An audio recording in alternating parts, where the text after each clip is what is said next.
Yeah, even the skip goes away. You may not find us on your TV, because in case you did not know, we're being brought to you by OTR. Brought to you by 27.085 megahertz. Brought to you by RADI. The Old Tube Radio Network.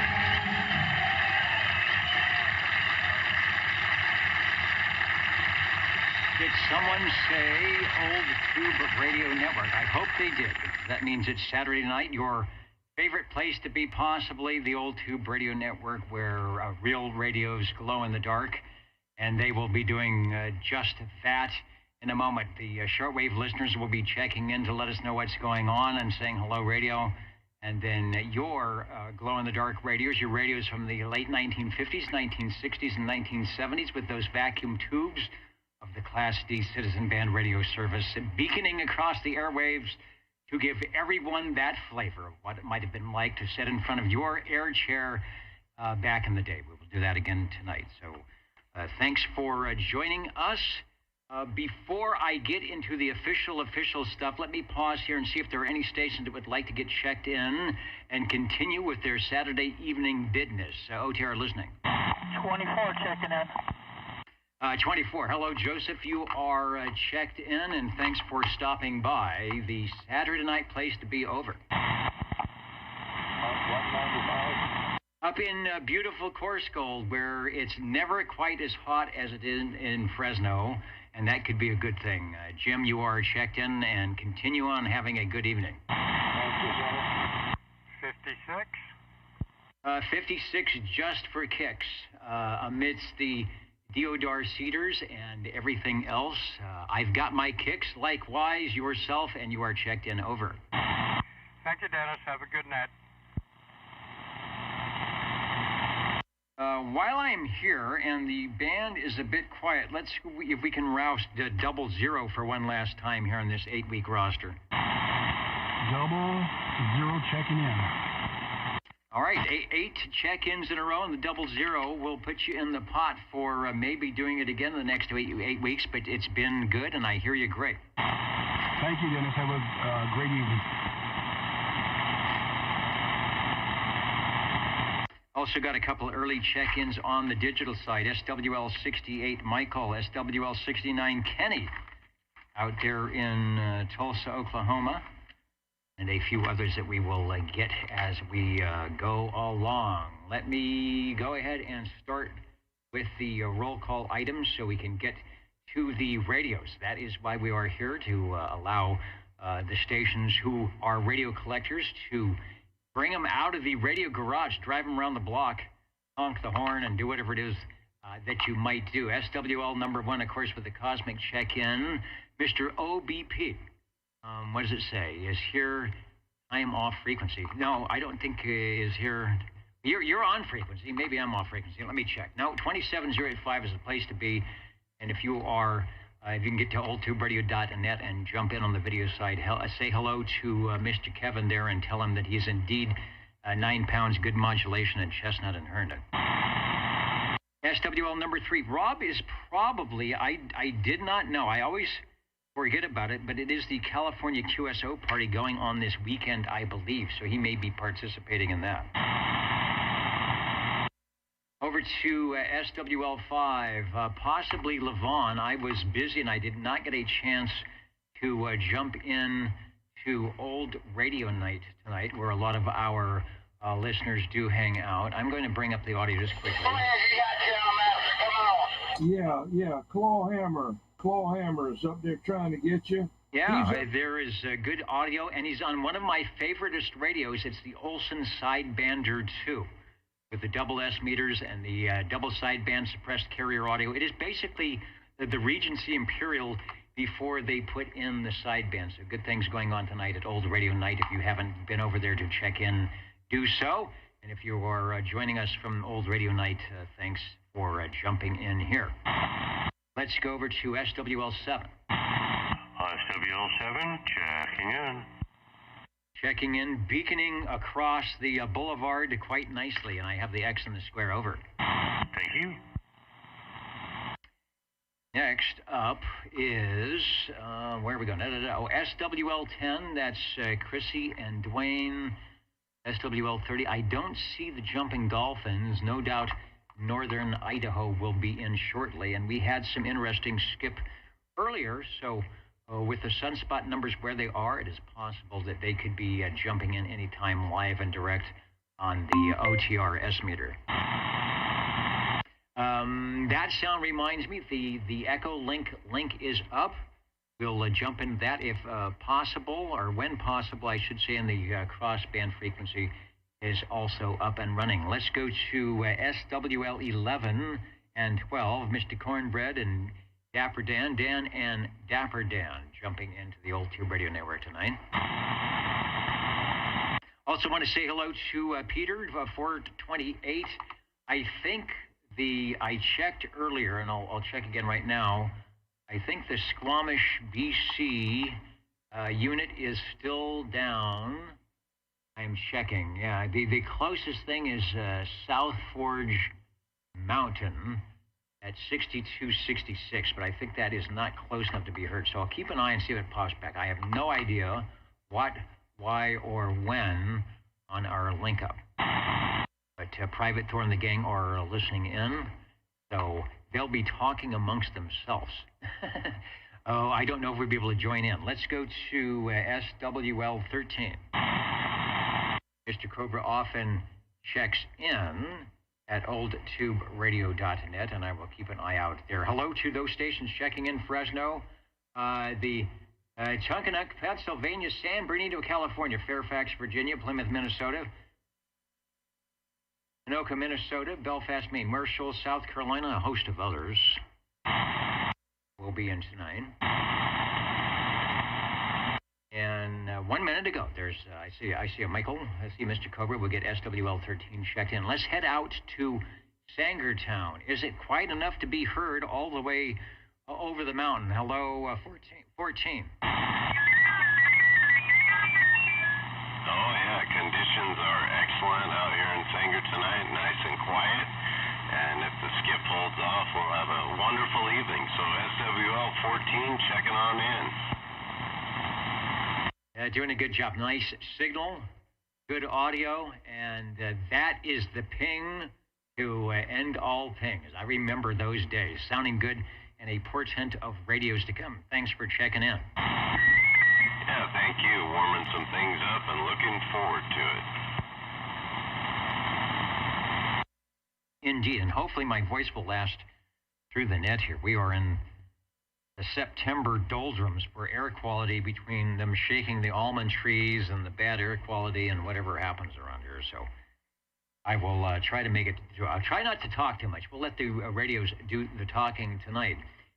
Good morning to Hans in Copenhagen. He's in Denmark. He's listening in, probably over on Old Radio Night as well, letting us know that Sunday will be happening somewhere. Hans, I've got you checked in, Alpha 173 on the Old Tube Radio Network. SWL 16 giving a top of the evening to myself, the control room here, and the SWLs. Charlie just above, just below and behind the camera here, helping me remember to straighten my tie and do the things I'm supposed to be doing. And I appreciate that. Thanks for joining us here in the very warm studio. I know when I came in earlier, because I had a lot of other equipment on that I was testing, it was 90 degrees. It is still 90 something outside. So I don't know. Maybe maybe it'd be cooler if we went outside. Who knows? Let's go to SWL 17. SWL 18. I got Mikey checked in from the Facebook side. SWL 19. Chet is right here with the cue cards tonight and other things. And what he's... Oh, no pen? We have no pen tonight. Why is that? Did we stop doing that? I don't know. I still have some in my pocket. You know what I should do? I'll do that. I'll take one out of my pocket. We'll revisit that until we re-up the pens tonight. All right, thanks. Thanks for the heads up on that. Is the audio okay? I've got the quad split meter thing going on, so that helps me kind of look to see if things are happening here. Let's head over, and I don't remember if he said he would be here or not, but that's SWL 20. Your Skipland coming in. Also, a birthday greeting to Harvey, who, what did Sheriff John used to say? Another day older and deeper in debt. No, that was Tennessee Ernie Ford. It was put another candle on my birthday cake. A couple of birthdays this week as well. So happy birthday, Harvey. If you are one of the unknown SWLs, and no doubt you will be here a little bit later, hopefully before we sign out tonight. Let me say hello to, while he is here, I saw you at oldtuberadio.net, and you are on the big screen, SWL 78 from Wild. Will DeMar checking in. He is 95 degrees at 810. Likewise here in Fresno, where it's still over 90 degrees. Next weekend, we should be down in the low 80s, maybe upper 70s as well, so that should be cool. There's Hippopotamus. Baba Booey. Yo, yo, yo. Let me give a squeeze of the mud duck. We'll do a double duty mud duck here for Baba Booey. And, of course, 007 Extreme CB right here at extremecb.com, where what is going on tonight? Where are you? Today was a busy day. He was at the Fredericksburg, Maryland Keydown, and now back in Jersey for the early morning ham fest. So it never... You know what they say? There is no rest for the wicked. 007 Extreme CB making sure that all of those 5-watt DC input and more stations are behaving. And you know what? He does video just to make sure. So thanks for joining us tonight. Let's go over. I'll bring up the audio. The video is not happening again. I have no idea what happens with OBS, but the guys over at Old Radio Night are working well with the... Oh, here it is. He's ready. Here we go. We're going to bring up the audio, Old Radio Night, and he's got it queued. You can play it anytime you hear my cue. 21, we will check in, and he's got a special happy birthday wish for that guy called Harvey. Here we go. I hope we've gotten some audio.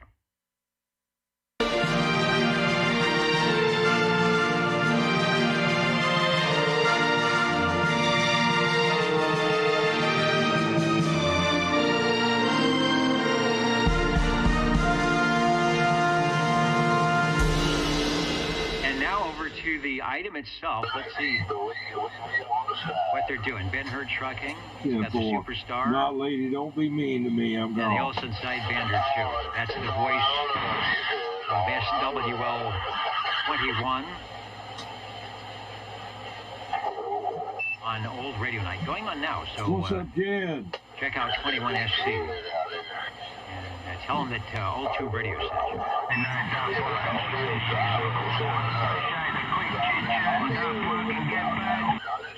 Let's go back to directed net roll call. Why do I still hear the audio? I shouldn't be hearing the audio.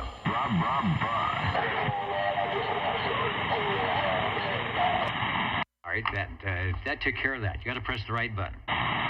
Directed net roll call. SWL 22. Tyler is up in Anchorage.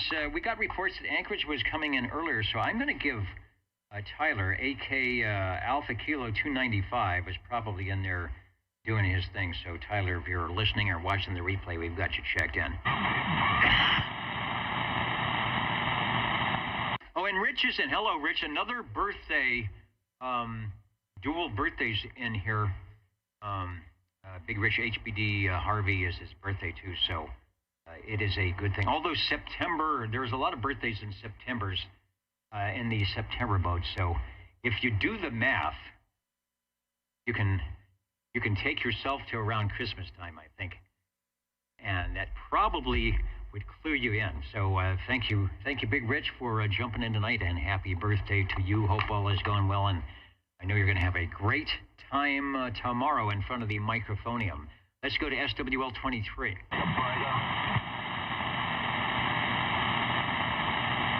23 Skidoo. SWL 24 checked in moments ago. SWL 25.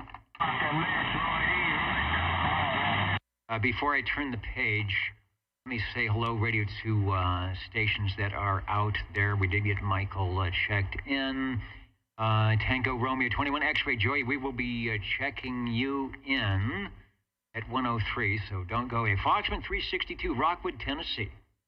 Somewhere near Rocky Top, no doubt, where it's clearing 62 and humidity is not too bad and the wind is not too bad at 10 o'clock. Rusty Rail saying hello to the Old Tube Radio Network from Central Arkansas. He's sitting in the radio room and anxiously awaiting tonight's show. Is there a show? Yes, there will be when the radios check in. Red Fox 1, SWL 76, we'll get you checked in as well. SWL 31. You know, let me do. Where Robert and Teresa's here. I got to turn the page anyway. So let me get Hendersonville, Tennessee, check in. We'll put you on the board right now since we are there, and I don't want to miss you. Of course, our friends up to the north, Private Thor and Peter, also out there in beautiful Palm Springs. UDX 4570 is checking in from the mid-century modern capital of the world. Did they ever make a mid-century modern antenna? No. But they did make some mid-mod radios. Check out the Pierce Simpson designs. I think they would go well in Elvis Presley's home out there. Also tonight, John, where did you go? John is checking in. You got Richard. Foxman 362 saying the audio is fine. Thank you for that. X or Chris, circa 1974 with the KGK 5417. I was circa 1970 with the KEO 8492. From beautiful Lake Shasta, Northern California, I was listening to an SDR up there earlier today. In Whitmore, is Whitmore near you guys? And that is a good location. He's got a 300-foot wire loop up that way, and I usually get in on 40 meters, really, really nice during the day, up there to Shasta in the area. So, a good deal. Thanks for joining us. And here we go. Back to the roll call. We're looking for SWL 27.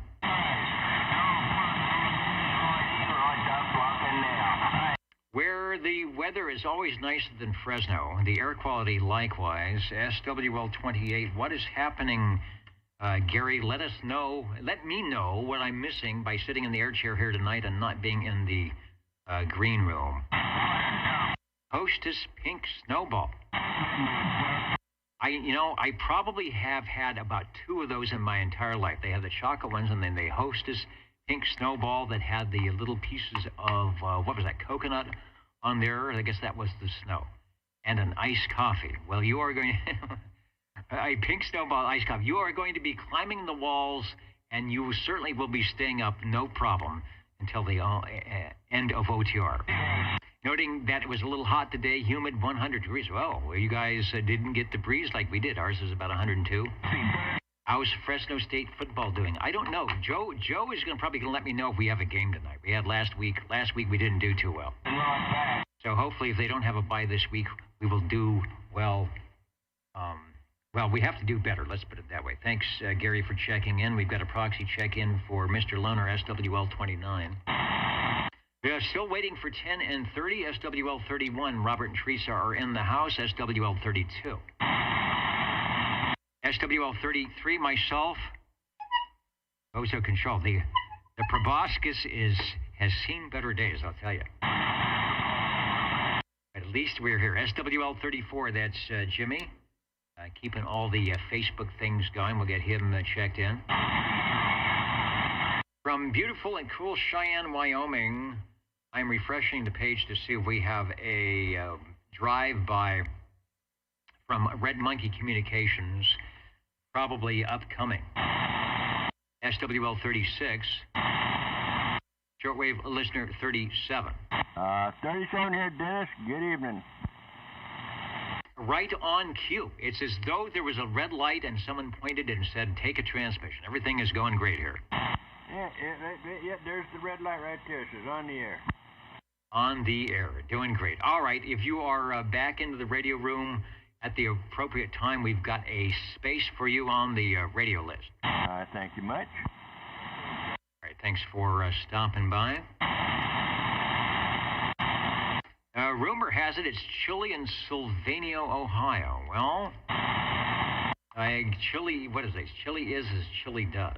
It's going to be chilly here next week at 85. You can compare it to today. Let's see if Sam is listening in out in Byron. The skip from Hippopotamus and Hawaii and all that is not quite very loud, so probably won't be able to get a 10.5 coming that way.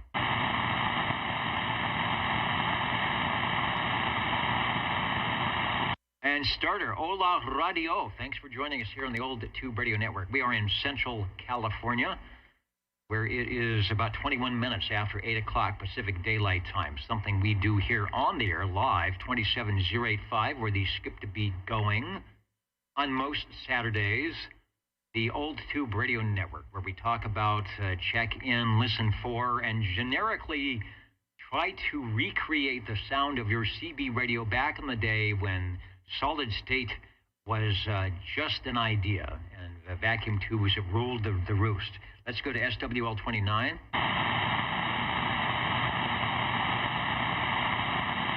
'49ers versus the Jets. Okay, we do all sorts of football. I wonder why they had the banners decorated. They added some banners. Of course, they have the Old Tube Radio banner in the green room, but they've added some Fresno State Bulldog banners and the Monday night banners as well. Let's go to SWL 40.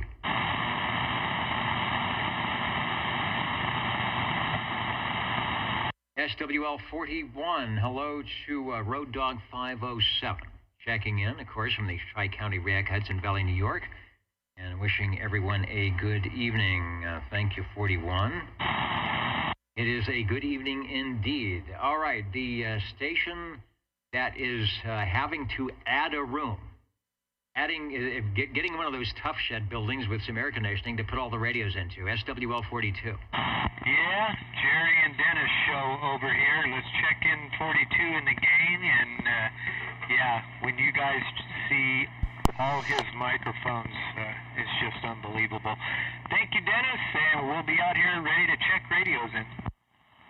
All right, man. I just looked at the meter, and it's above 20, it's above 30, it's above 40, it's above 50.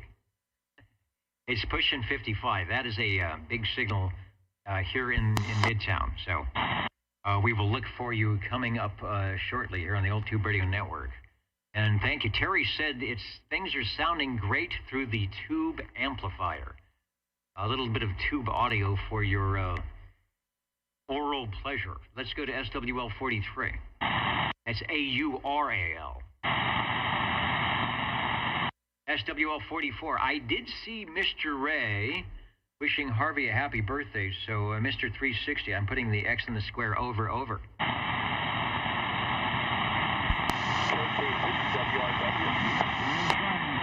Okay, and we have a crossband. Why is my crossband audio so low? Your signal is big. Hello, radio. Take a check in here. KB6GFD. SWL 79, I'm out. Okay, sounding good. Your audio is just fine, and all is good. From the crossband, SWL 79, Mr. DC. Thank you. KB6GFD. You have 79 checked in, so we know the crossband is working. Page 2 is where we're at. We're on the last week of the 8-week roster for those of you playing the home game.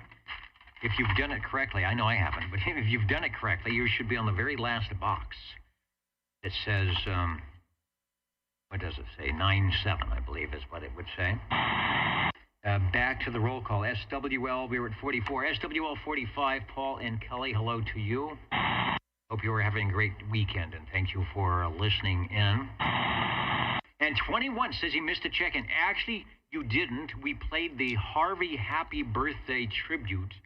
I couldn't get the nice video to go with it because I still have the OBS issue. And then, Mr. 21, we jumped into one of my favorite radios that is being featured tonight on Old Radio Night, the Olson sidebander with the great dual meters and the double sideband suppressed carrier and the precursor to what would be the Regency Imperial and the Regency Imperial double sideband radios as well. So a good setup tonight over at Old Radio Night on the Olson, and we got the birthday check-in and all is well. So we eavesdropped in on you guys, so not a problem. And you are checked in, by the way. Let's go to SWL 47. Good evening from the Radio Lounge, SWL 47. Sounding great from the Radio Lounge. Hope you're having a good weekend, and we do have a spot for you on the Tube radio list if you want to stop in later. Oh, please count on it. All right, this is the please count on it frequency. I like that. Sam, I see your check-in. We've definitely got you at 38. Who else was jumping in here? Al, I see. We'll get you on the Echo link coming up pretty soon. And there was a comment I wanted to make, but I don't remember what it is. So we will continue on with the directed net roll call. Mike is in at SWL 47. We'll get Sammy in SWL 48 from Facebook.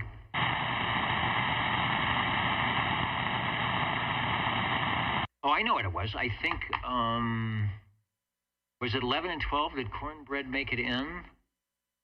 I'm just looking at my over the top. Yeah, there it is. Dapper Dan checking in. Get you guys official. We sort of got a proxy, but I'm going to put the 11 and the 12 for all to see, and it does mark it in some type of, what is it that it marks into? Some archive thing.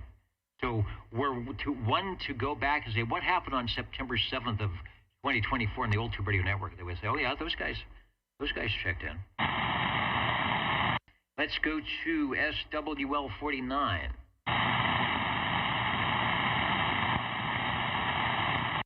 SWL 51 checked in as 00. Dave, you've got the 241. One more time. Over. 305 out there in Sangertown. Let's go to station. Talking with him last night on the Ditchbank sideband net, putting an audio stream up there that always sounds good. I don't know how he gets the low latency, but almost any time you key down, you hear yourself on the replay. SWL 52. Oh, you know what? He might be doing the California QSO party. He is part of that. So he's got a nice portable, full battery-powered radio thing going on the shack. That's probably where he is. So, Aaron, if you're listening out of one ear, we've got you checked in. Also, thanks for the heads up, Neil.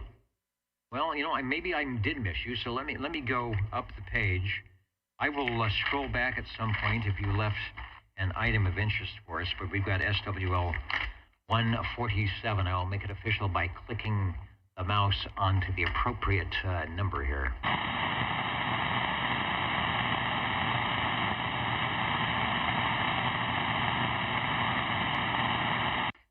And sorry out there in Palm Springs if I said the A word.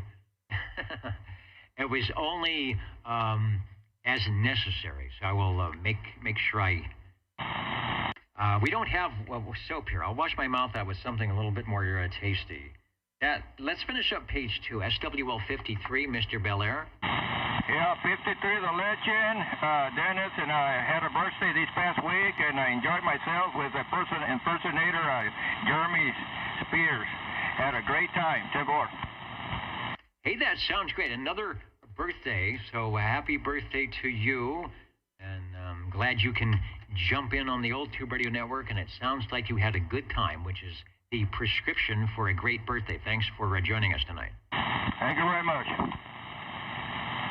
The old Tube Radio Network. I wanted to say, I want to go back and check in, and I think there's a big delay. When you are in outer space, it takes a little while for the signals to beacon to Earth, and it's possible they could skip back and forth, but checking in tonight from the ISS, International Space Station, apparently his ride left without, and he's going to be here a while waiting for the Uber.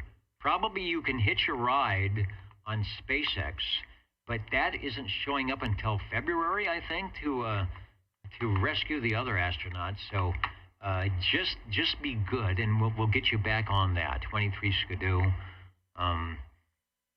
And every 90 minutes. So keep an eye out for a pass of the ISS, and we'll see if we can't get a little short beacon up to the space station and say hello to 23. Hopefully you brought some 8-tracks of the Espresso Trucking Company, and maybe you can play them as a good morning wake-up tune. Directed net roll call, page 3, SWL 54. Larry is checked in. Up the hill to SWL 55. Houston, we have a problem. 55 checking in. I have said that many times here in the air share of the Old Tube Radio Network. So Houston has been good to me tonight. Thanks for checking in. Thank you, Dennis.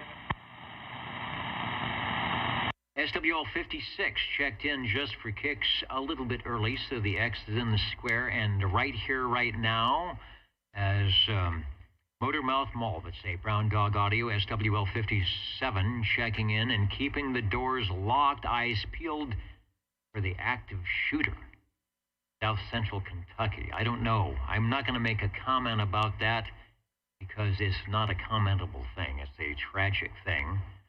And so stay safe and good luck in for them to find and deactivate what's going on out there. But thanks for checking in tonight, SWL 57. I'm forgetting to put my X's in the squares where appropriate, which is always kind of a good thing because when I go back to do my counting and amounting, it is imperative that I have the proper X's to count the proper people. It's sort of like the weekly OTR census going on. So just double checking, see who I missed, and fixing that part of things.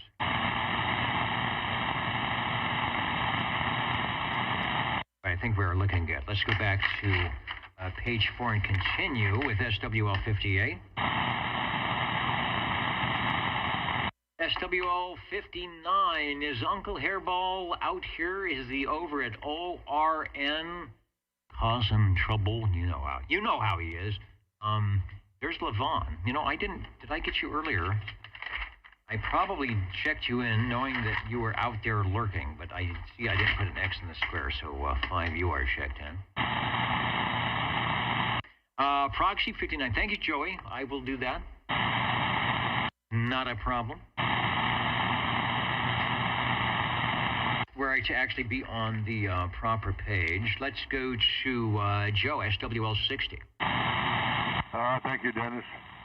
Good news, 2510, Fresno State.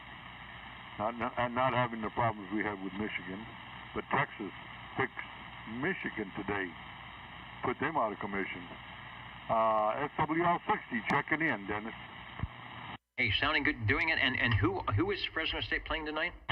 Sacramento, Sacktown. Sacramento. Is that a new?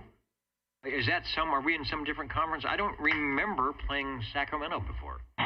You know, I don't either, Dennis. But that's north of us, and I heard it. I think one time before that we had played them, but I'm not sure whether we won or lost. Interesting. All right. Well, we do have listeners up in the Sacramento area, and so it would be apropos possibly for them to be clandestinely rooting for the Sacto team, and we'll give them a pass on that. But here, of course, it's Bulldogs all the time, and they seem to are working quite well. So hopefully we can get through the last couple of quarters here in fine style. Speaking of fine style, you're sounding good, and thanks for checking in. Thank you, Dennis.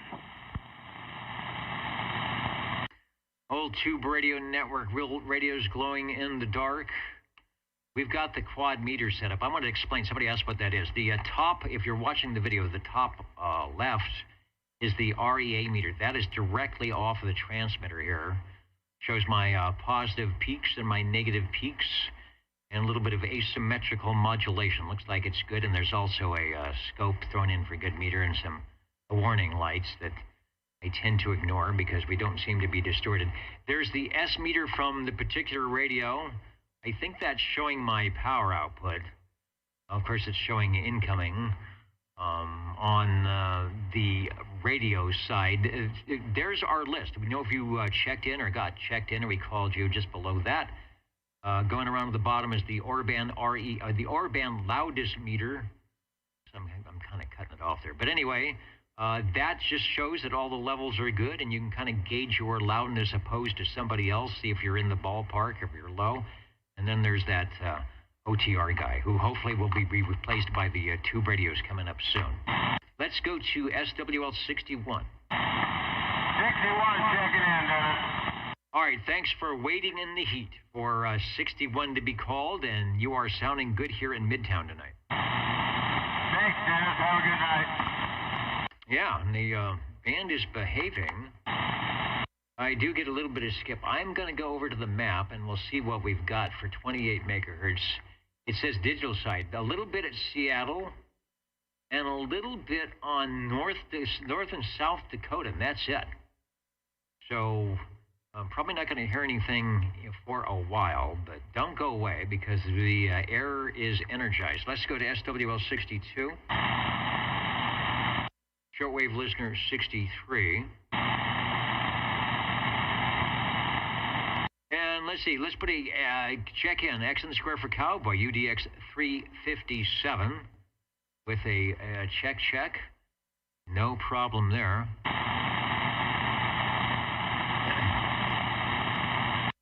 Over to SWL 64, Craig, we've got you checked in. Thanks for joining us on the Old Tube Radio Network tonight.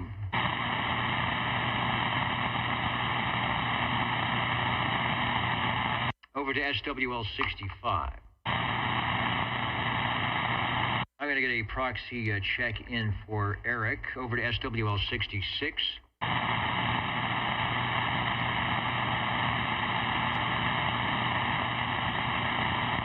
And then SWL 67. I want to see if Bill is listening in. He'll be over here on screen too. Hello to Maple Valley, Washington, joining us up in the balcony tonight.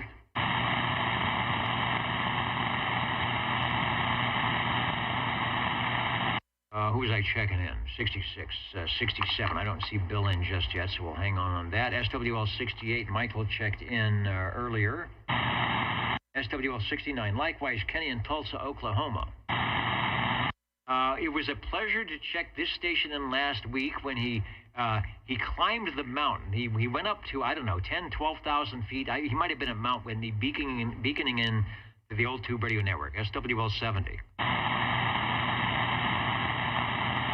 And we can only get lucky so many times. SWL 71, Stan is in.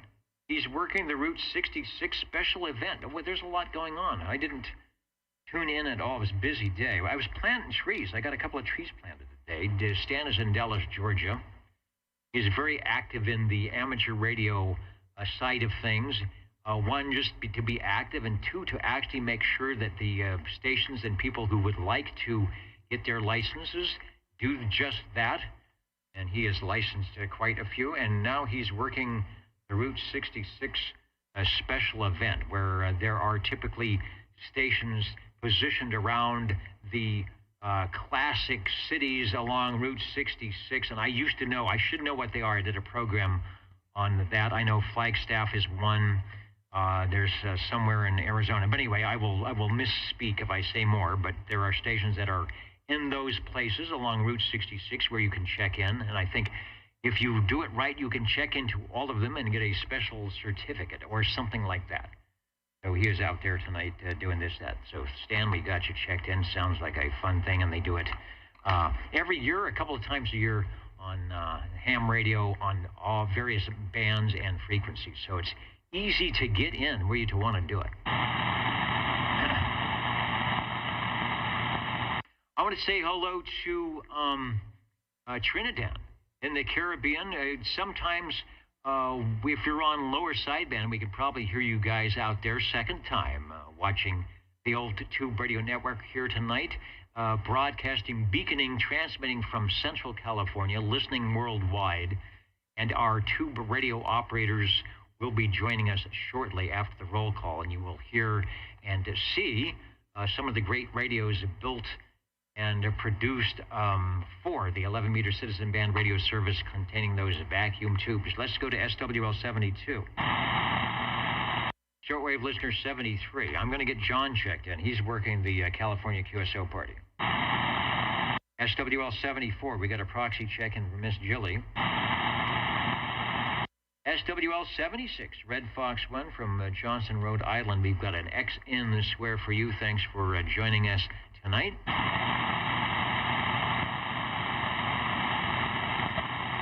And you just never know. We're still in cycle 25. We could have conditions to anywhere. So it's always nice when we get some of the faraway stations listening in digitally and probably tuning in, SWLing the 27085 frequency direct. Might hear something around the West Coast. Let's go to SWL 77. And good evening, one and all. 77, old 1017 over here on the peanut whistle. Checking in, and thanks for running the net, Dennis. All right, we got some peanuts and popcorn with that one. 77 putting in a great signal tonight. Thanks for joining us on the Old Tube Radio Network. Roger, roger. And we'll have a couple of spaces reserved for you guys for the radios tonight. SWL 78, Wild Wildemar checked in a bit earlier, where the temperature is like Fresno. It's hot and more hot, but it will be going down the next couple of days. Maybe summer is on the way out. You heard it live on the crossband, SWL 79, checking in. Listening for SWL 80. Where my mouse, it doesn't like 80. I can't seem to get 80 to click in here. Maybe my computer has gone away. I don't know.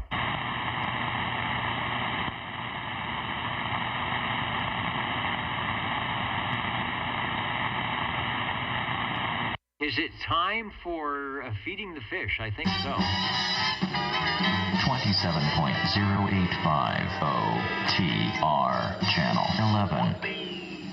Don't forget to feed the fish. The big red limos, of course, out with the tailgate parties for the Bulldogs, helping the Fresno State students get back and forth to wherever they need to go, and generic goodness between the red and the blue all week long. I think they had some discounted services going on. They also do. All right, we've got our radio check-ins back, so let's go to SWL 81. And we are on page 4, by the way.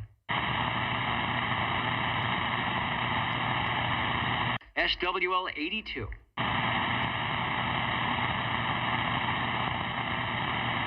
That is Mr. Ron.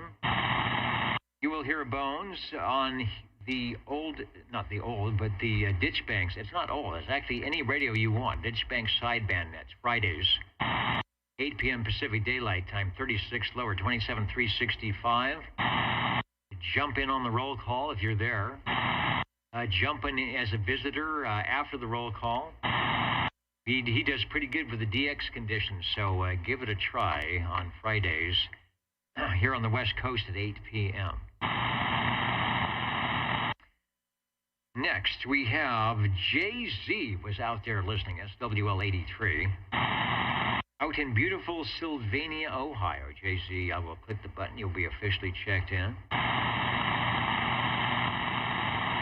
Don't go away. Those radios are coming up shortly. Tubes on the Air is getting ready for a large activation.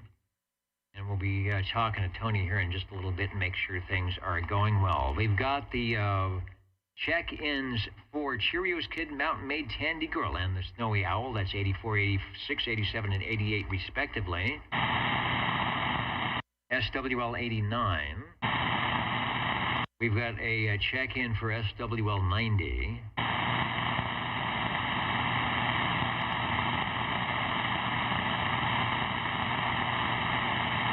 Then Mr. Felix checking in, SWL 91, saying hello to all the crew here at the Old Tube Radio Network, and of course the shortwave listeners out and about, whether they're over the air or digitally. Thank you, Felix, always on time and always looking good on my screen.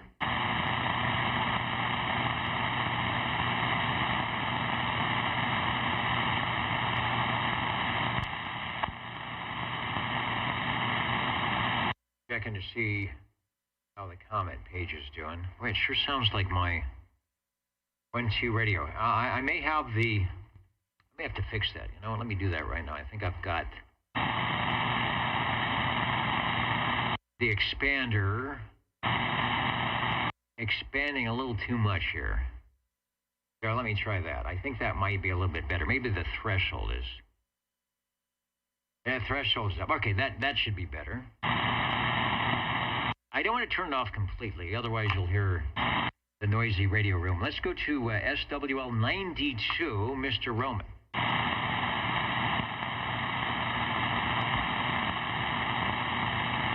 Mr. Roman, I see you checking in. Where it's hot in Idaho. Yeah, I see you. The West Coast is in this little heat blanket, but it's going to be going away. Your temperatures will be going down, as will ours. So look for some mid-70s next week, when you'll think maybe summer is over, but it'd probably fool you there. Mr. Roman, looking good here on the Old Tube Radio Network. Let's go to shortwave listener 93.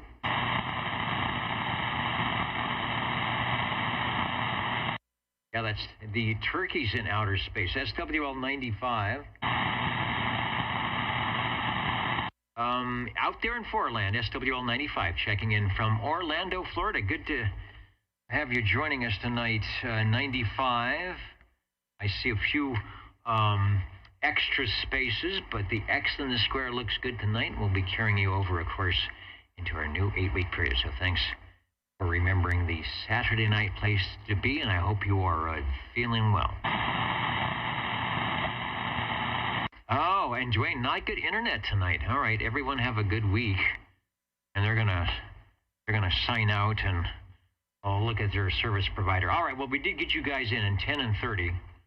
Let me just put them back on the screen so you can see it before you jump out of here. And we're not getting the conditions like I thought we might tonight. I'm going to jump in on the map one more time. Yeah, it is a big blank for anything 10 meters in that frequency. You know, 23, you would think. I don't think there is anything online about the turkeys in from outer space.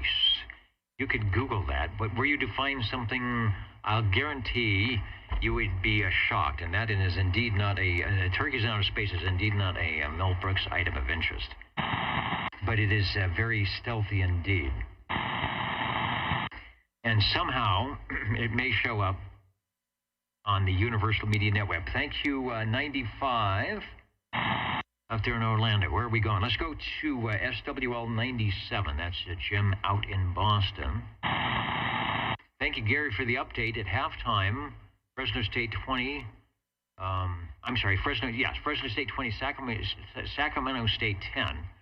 And I know, like I said, it's okay to root for the home team. Maybe, do they have, no, they can't have a tie in football, can they? Can they have a tie? That would be the equitable thing. But this halftime, see, this is a West Coast game, so the game's going to be late. And I'm not sure. I'm not sure if they're playing here or up in Sacramento.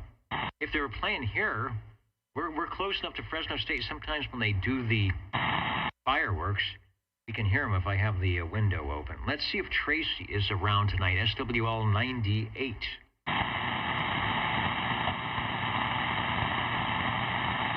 South Dakota. You know, South Dakota showed up on my DX list about half an hour ago, but I don't think we're beaconing in. Give us a listen. Ewald there. Give us a listen on 27085. That's where our live broadcast is, our live transmitter is tonight.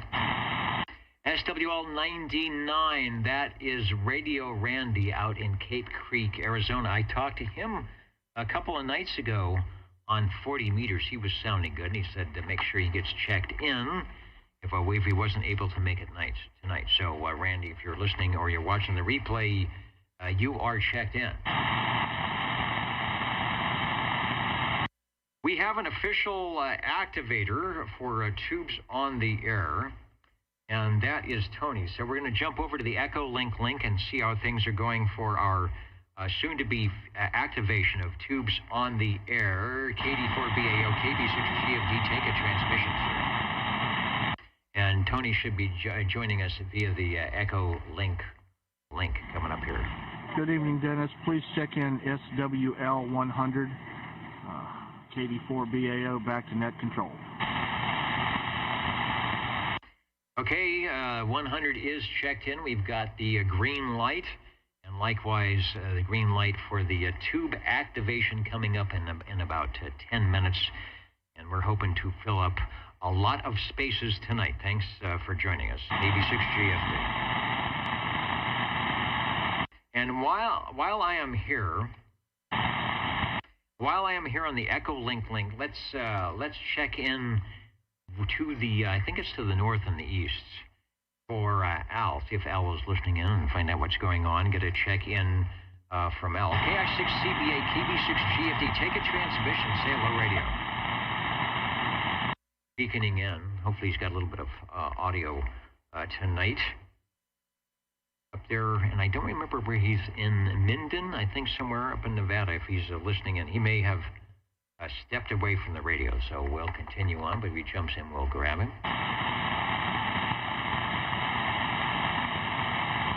We are looking for shortwave listener 102.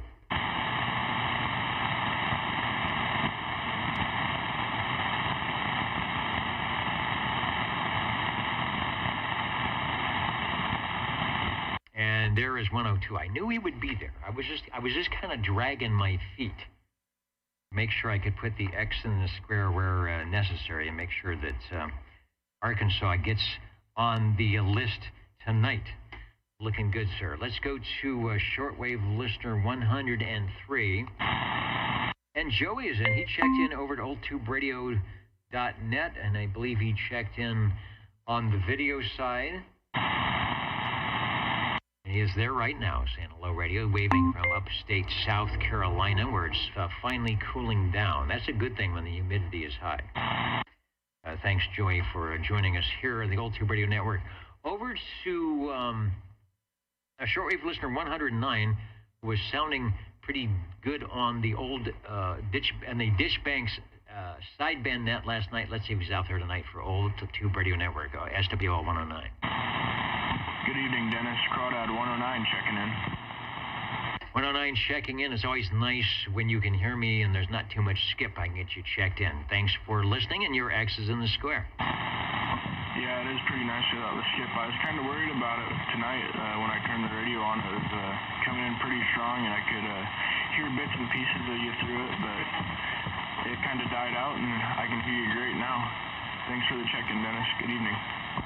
All right, yeah, it's exactly. It's described the skip perfectly the way it was tonight. A little bit of mini grass, hippopotamus, some good stuff around 5 or 6 o'clock. So we've got a clear sailing right now. We'll see what happens as the gray line traverses across the Pacific and does what it does. Thanks, Crawdad, for that. Tracy, I see at 98 checking in. I will reconfirm the X in the square. Dragonfly, what's going on, Dragonfly? You know, I said his name. I said hippopotamus, and there he is. Okay, 109. SWL 110. SWL 111 checked in earlier on, I think, no, not on Facebook. He was right here. Yeah, checking in on October 5 and 6. He will be camping. We're going to try that. Plus, he's doing the Cal QSO party, and he's up above Bass Lake. So if he remembers to stop by, listen in. We hear 111 checking in from Bass Lake. Actually, where I'm at, Bass Lake is shadowed by a hill or a tree or something. It's usually a tough spot because you go up a hill and then back down to the lake. The lake is behind the hill. So any of you guys out there in Clovis, you might hear 111 if he shifts up to the 11-meter band.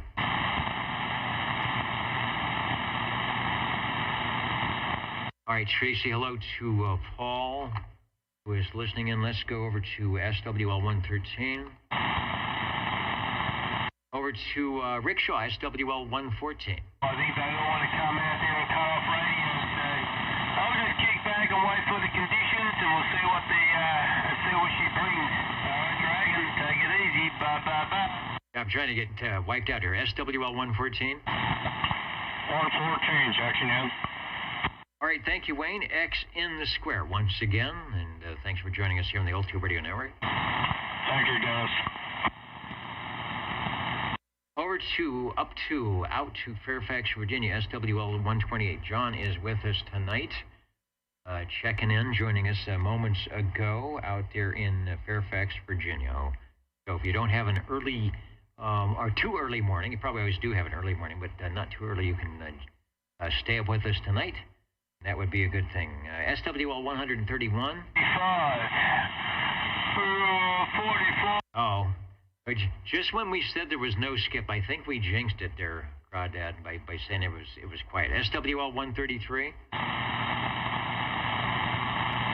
And let's go to shortwave listener 135. Hello, Green Arrow, over. Hello, Dennis. SWL 135. Attempting to check in if I'm making it through. Back to you.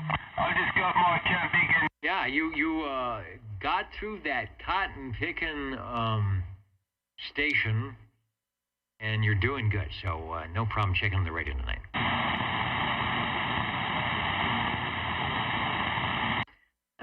The voice of Mr. Green Arrow. Let's go to. I don't know if Hawaii can hear the Old Tube Radio Network or not. Otherwise, they'd be checking in some radios because they got some good radios there. We've got to check in for Mr. Not Mr. but AJ the Phantom. Let's go over to up to Carskull, up to Tony, SWL 145. Oh man, 45, man. And I did not check in or check out to see if he did the net. I guess he did the Friday morning questions. Let me stop here and we'll grab those. There's a station 45 trying to check in.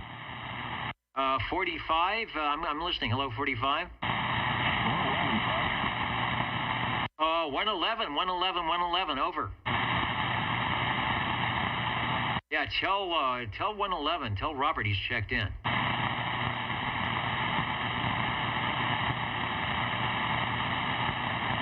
How about 45? Over.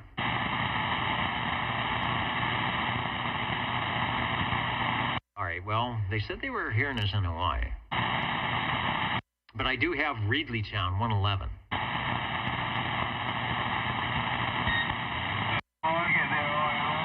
All right, well, it's a little cacophony here. Let me go to the questions. Quickly. Were you to be able to hear me, I'll just add a skip. What amateur invented AM mode? What amateur invented AM mode is often heard around 14,230? Okay. Now you gave the frequency. Frequency is the clue. 14,230 megahertz. So it's a mode, but it's an AM modulated mode. So let's do it that way. What AM mode, what modulation might we hear around 14,230 megahertz? And in fact, there's quite a few other frequencies. Each band has its own frequency for this special AM mode of modulation. But don't be fooled because you can hear it, but were you to have the right equipment, you can also see it. That would be a slow scan TV. Sounds like a bunch of screeching, but if you have the proper program on a computer screen or a TV monitor, you will see some video displayed as little screechies draw out the pattern on the slow scan TV, often heard at 14,230. Okay, question number 2. What protocol lies at the heart of many commercial location tracking systems? Okay, so the clue here is tracking. Think of what is the tracking software protocol? And that would be APRS. And I don't remember the moniker. Amateur Position Radio something or other, but the APRS. And there are a couple out there. I think 56 does APRS, 52 does APRS. That's what I intend. And I do it myself sometime using that protocol system. All right, back to the net. SWL 147. Neil checked in earlier, I should say. And we must have gray line across the Pacific. So we'll have a little burst of energy from our friends. Let's go to see if Bobby has got the antenna pointed this way, SWL 188. Yes, graphics as well. Thank you, JS.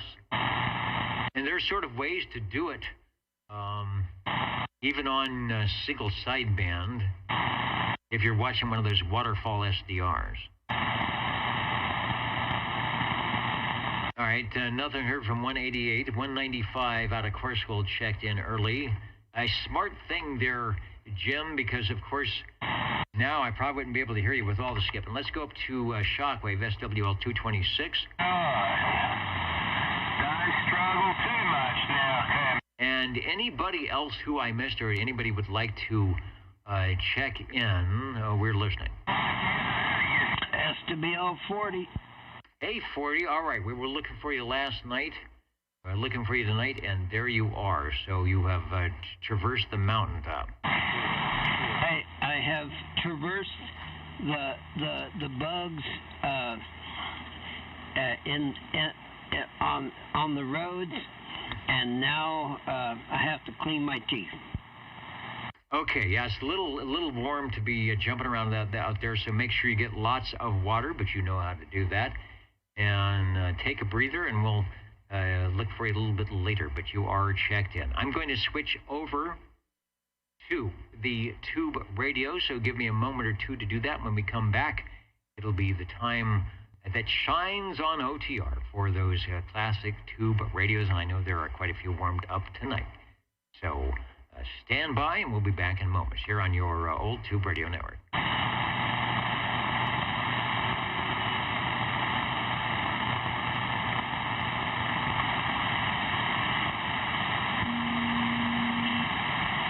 Getting kind of noisy out there.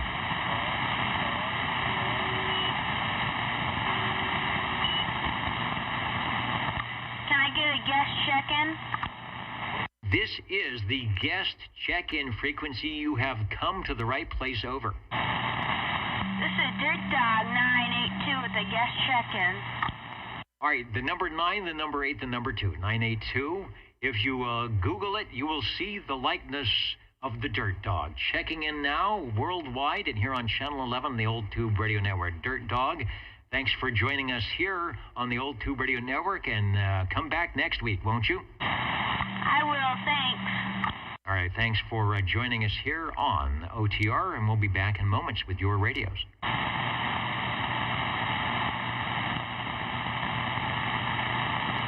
Check, check, check, check, check, check, check, check. Hello. Hello. Hello. Sounding good. Mahalo you. Mahalo you. Check, check, check, check, check, check, check. Hello.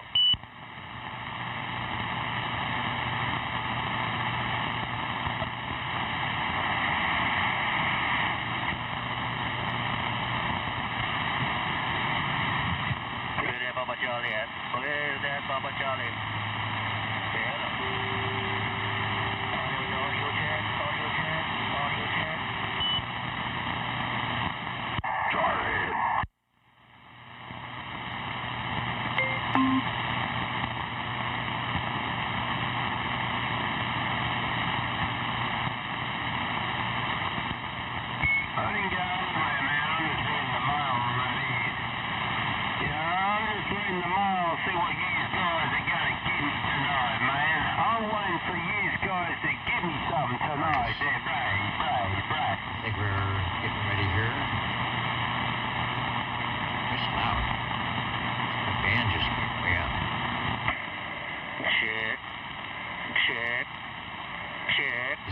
Check. Check. Hello. Get everything set up here, and we'll be back on the air. Who's that around Australia? Audio detector.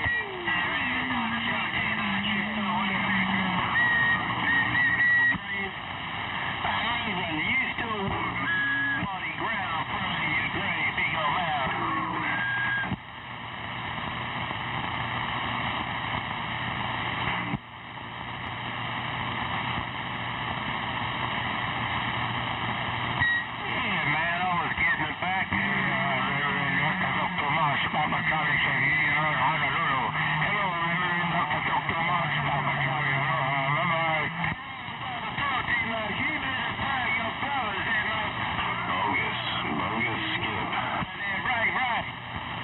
Yeah, don't you love it? Sort of just in time. It's just in time for the old Tube Radio Network. You may not find us on your TV because in case you did not know, we're being brought to you by OTR.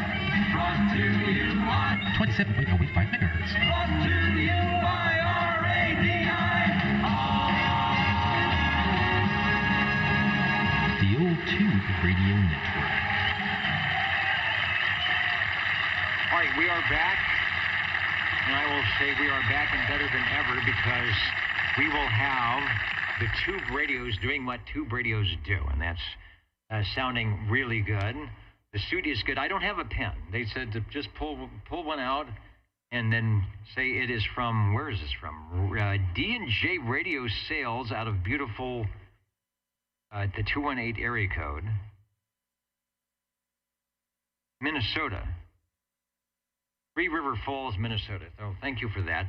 Also, let me, while I'm here, oh, and Tony was checking it. So Tony, if you're listening, I got you checked in. He may be doing a remote check-in, but 147, we got you. Also, what else I need to do? I just need to stop talking and say it is your turn to jump by your tube radio and check it in. So without any further ado, OTR is listening. See if we can get through the skip. 135, 135. All right, 135, it is you. If there were other stations, I actually did not hear them, but that's okay because I think the skip will be dying down here in a few minutes. But you're making it through quite nicely. Take a transmission, step up to the air chair, Mr. Green Arrow. 2147. Okay. If you say so, I hope I make it through all that. Okay, it's SWL 135 checking in radio from beautiful downtown Burbank, California. This is the General Radio Telephone Super MC11A. 9 tubes and 24 channels. All crystal controlled, transmit and receive, no waiting. Back to you. Back to me in the studio. I was wondering, because you were really loud when you checked in earlier, and I'm thinking, well, could that be a trammy? Could it be, well, it's generally, let me put the item up on the screen, and for once, well, this happens occasionally, the Super MC11A that we often show on our screen when 37 checks in, here is the guy checking in the radio that's in the picture that you see right now, and it is indeed that radio with the CM3 microphone, I think, still, and on channel 11. Go ahead. Yes, sir. It is being operated as pictured, well, but outside here in the CB Cabana, of course. But yeah, that is the plastic, unamplified, handheld General Charlie Mike dash 1, 2, 3, 4. And there it is. Indeed, yeah, I put on the extra receive preamp tonight so that everybody will have a great signal coming in. You know, one of those, wow, you're 20 over. And in fact, you are 20 over. With a little help from the preamp boost, you are certainly making it over the skip.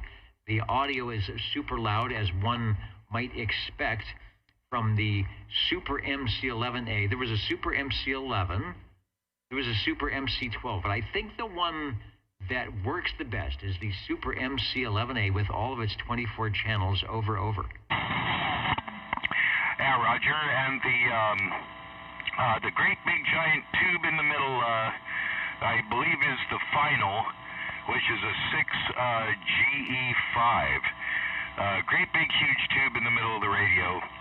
I guess they used it because it's shorter than like a like a 6L6. I think it does about the same job as a 6L6, but I'm not sure. But it's a lot shorter to fit in this tiny radio box. Because these things were both base and mobile, and but I haven't got a cord to make it go mobile. But hopefully it's doing a good job here at the base. Back to you. Doing a great job at the base. Yeah, it says it's 9 tubes and 2 transistors, and basically, I think those transistors were for some DC to DC conversion, where you do have that cable that you talked about. The tube complement in the 9 tubes, you have V9 is the final amp of the 6GE5, and the other 2 really cool tubes in there are the V6, they call it the modulator output, ECLL800, and the mic preamp on the 12AX7A.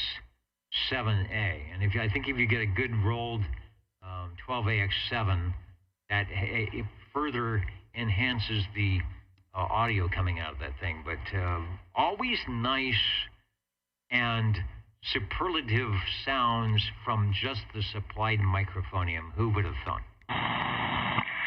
Yeah, it is just a handheld, unamplified crystal element microphone. I always wonder what this would sound like with, some big beefy stuff, and a nice audio board behind it, because it's like you say, it's set up, I think, to handle more frequencies. What do you think?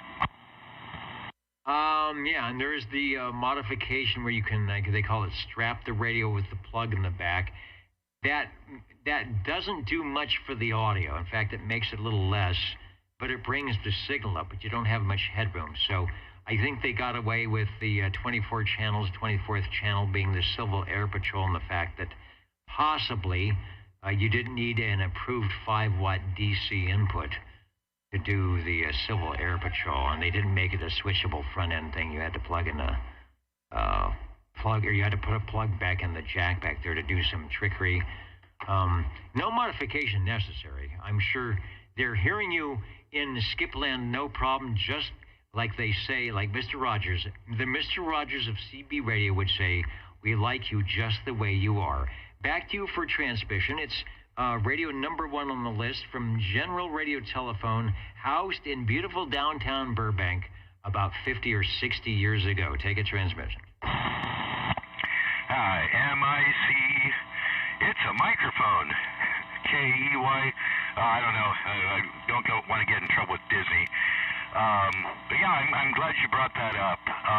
This one does not say cap in the extra channel part. It does say help on channel 9, but yeah, it's just blank. So somebody, I don't know who, put in a channel 24 crystal. This actually has channel 24 in it. So it is truly a 24 channel radio. Back to you. Very nice. So they figured whatever the conversion would be, I think there's some multiplication trickery going on, and got you channel. And I think it's certainly broad-banded if it was set up for cap, which is actually 26-something, that you might be able to go above and put in your favorite 24 through 40 channels, or maybe some clandestine other frequency to use. So that's a pretty cool thing to have the extra space in there for your 24th channel, and it's acceptable to do that. It's crystal controlled, it's in the right frequency. Good stuff. Super MC 11A from General Radio Telephone, one of the fan favorites because it sounds loud to us here over the air and through the Universal Media Netweb likewise. Always doing a good job, and thanks for, lots of thumbs up coming on the chat tonight, so thanks for bringing it by. No problem. Thanks for letting me check it in, and we'll catch you next time. Next time on the old tube radio networks, we are, we've got the jingle singers. We have not done the jingle singers yet. We'll see how long it takes to get out to 23 Skidoo up there in the space shuttle. So if I play the jingle singers now, he should hear it on about Tuesday. Back in a bit here. How do you do? Ladies and gentlemen, greetings to you. Wherever you are, your favorite slot on the dial by far is known to you as OTR, the Old Tube Radio Network. the station for you is OTR. 14.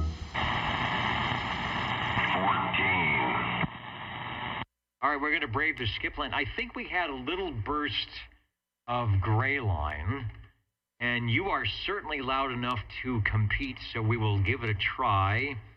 Hello, Sean. Over. Yeah, hello, Dennis. I gotta say that Super MC-11, when the skip died out, it was making the trip out here to Sanger in the Dimco satellite.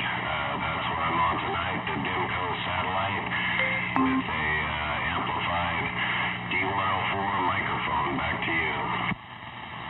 All right.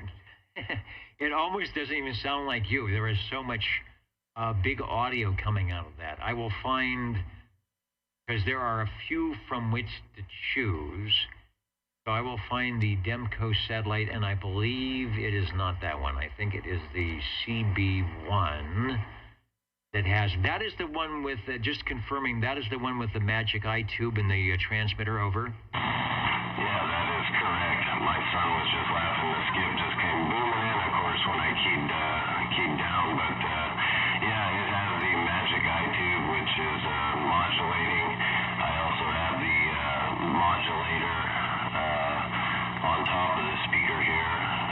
It's going as well. And the receive is working real good tonight, if I can hear that MC-11. So I'm happy with that. Yeah, I turned on an extra receive preamp tonight, and you know, all the signals are good. So is my noise level is up. A cool radio. The picture we're seeing is displayed thanks to Cliff SWL 135, but he's got it perfectly aligned, showing not only the transmitter receiver, but another piece that you are using, which is the Dimco modulator. I believe there are 2 tubes in that. You could buy that as a separate unit and use it with your radio of choice. Plug in the microphonium and then into the radio. And I know a couple of people that use those on some Courier Royales. Always a good audio. There is an external speaker. Is that, I guess that would be necessary, right? Because there's no speaker in either the transmitter or the receiver. Yeah, that's correct. It has the external speaker. And like I said, I've got the speaker in between the transmitter and the receiver. And then I've got the modulator on top of that, because it's about, I'd say, a good inch. Solid inch. The modulator is wider than the speaker. So that's kind of shortens the radio level a little bit because it's so wide. Back to you. All right, you were competing with skip, but you were 100% copyable. You were over the skip coming through, so no problem. Boy, that audio certainly does the job. That's part of the item. When you are neck and neck, the Dimco audio shines through. The picture we're showing has the modulator below the speaker, so maybe that brings the speaker a little bit higher, but it's nice that they were able to make the external speaker box that gives you a little more room to have a nice size speaker rather than cramming it into the top or the side of one of the radios, and it keeps the heat out of that. Hope you can listen to the replay, because you will be very pleased with what is going on tonight. Over. Yeah, that's really cool, man. The old Dimco satellite on the DNA Phantom 500 is competing with the skip here locally, so I'm glad I'm making the trip, and I've got everything tuned up here, and got some other things warming up, so hopefully someone else can get in there, and the skip will die out, and I'll be able to get a better copy on you here in a little bit. Man, when you squeeze that car, man, I just got blood out of my Candigan seat, and then on Mother Nature rolled you flat out of the Candigan door, man, on that end. Yeah, I'm not too sure who it is, man. I'm just pausing here. Hold on.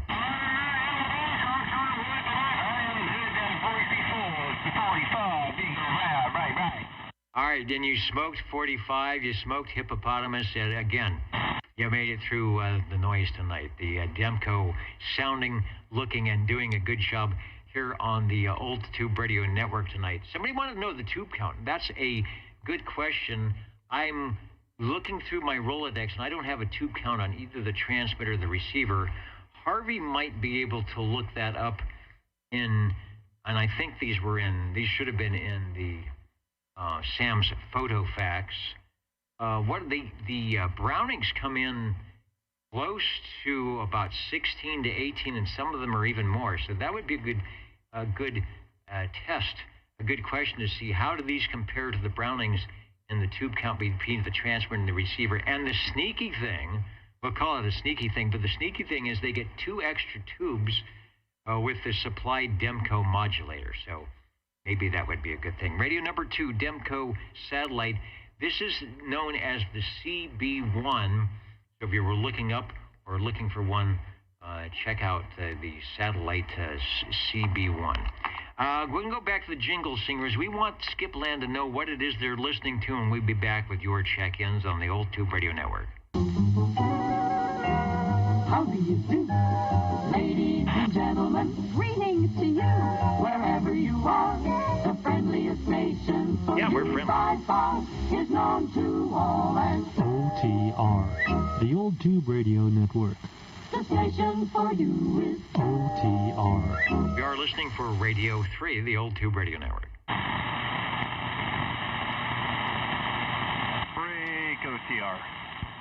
The break OTR. We got you checked in earlier because I thought maybe, and what's going on this weekend? Is the California QSL party, Route 66.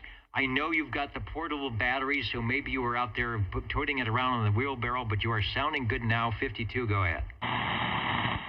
Yes, SWL 52 behind the golden microphone with the late type check-in. I was, believe it or not, busy putting a treadmill together. Yep, we're here. We got the X in the square, and no, nothing too crazy going on this weekend. A couple of DXpeditions and whatnot. And next weekend though is the VHF UHF contest. So I will be extremely busy next weekend. VHF UHF always happens in well, actually, wasn't there one in June or July? So is this yet another one? Yes, this is the September flavor of the VHF UHF contest. It's 3 times a year.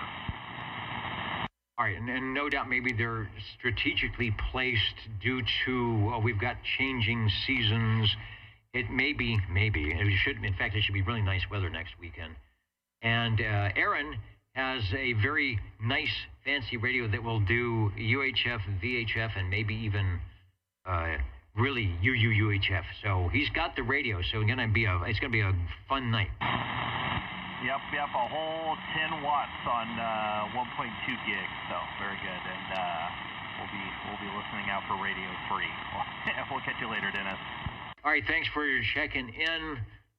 Thanks for streaming the audio last night on the Ditch Banks sideband. I even went back and replayed myself in my running 6K over through the 2.8 filter, which is good. It's always good to know what you sound like on everybody's radio when you're running Voodoo audio. So that was good. It was a good way to go. Thanks for checking in.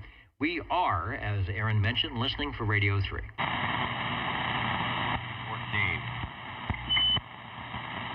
All right, we're radio. We're radio for the ready, and we're ready for the radio while the skip is behaving. I love those hit and run things coming in from Australia and Hawaii, but this is not a hit and run. This is the real deal. Radio 3 out from Sangertown. Hello, Sean, to take a transmission. Over.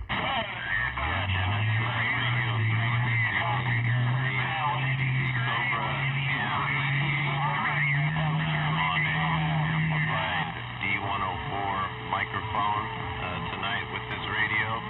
It is the Cobra Cam 88 with the modulation light and the Dynaboost switch, which I do have on. Hopefully I'm able to blast through Australia and get a copy on you here when I let off the microphone.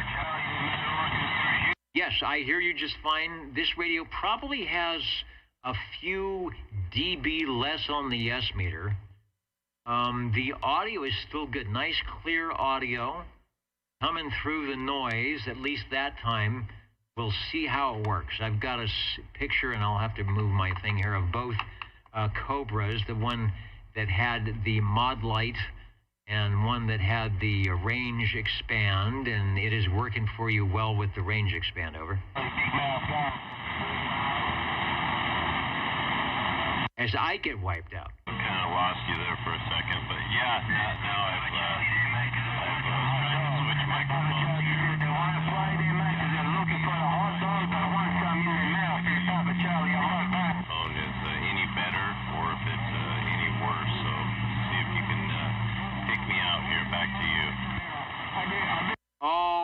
you may need to do the switch again if it's possible. I didn't notice too much difference. Maybe the gain's a bit lower. Over. Hey, Papa Charlie, big mouth. I'll see you. Bye-bye. All right, the gain might be a bit lower. Over. Hot dog Charlie. Hello, hot dog Charlie. Bye-bye.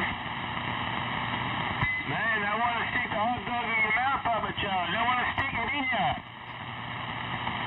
Having a barbecue out there tonight.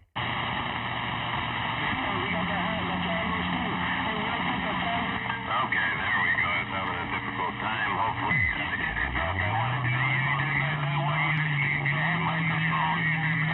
hopefully I'm making a trip out there on the stock B&K microphone. Charlie, you said I love it. There, come on. Yeah, you know, I think that stock B&K microphone actually gives you a little bit more audio gain. It sounds good. Over. Okay, well, that's a good report there. That's what I was curious about. I've got another deal that I want to processor I'd Harvey wire up, but I don't think tonight is the time for that. So anyhow, thank you for the time tonight for the Cobra Cam 88. Indeed. The other thing would be to have some, and it may be not, ergonomically good to do, but have some connection cables so you could use the Dimco modulators with those radios. Over. Yeah, that was kind of my goal. I'd like to do that, but the plugs are a little different, and Harvey, he's been quite busy, and I've got all kinds of work over here. I'm constantly doing other things, but eventually I would like to try and get a Dimco modulator wired up for this radio.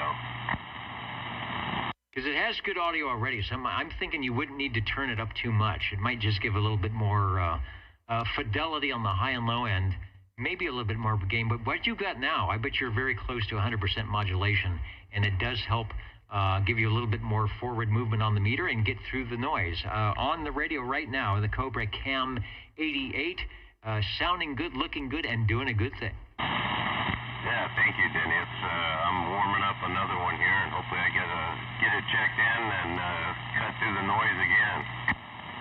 Right, using that range expander, the range extender, and who asked the question? Somebody asked, is the range extender something like he's trying to get me to do it. It's like, say the magic word. Is it something like an Alpha Mike, Papa Lima, India Foxtrot, India Echo, Romeo? And the answer would be not RF, but perhaps an audio version of that particular thing. See, you did catch me on that one. The Old Tube Radio Network, real radios glowing in the dark.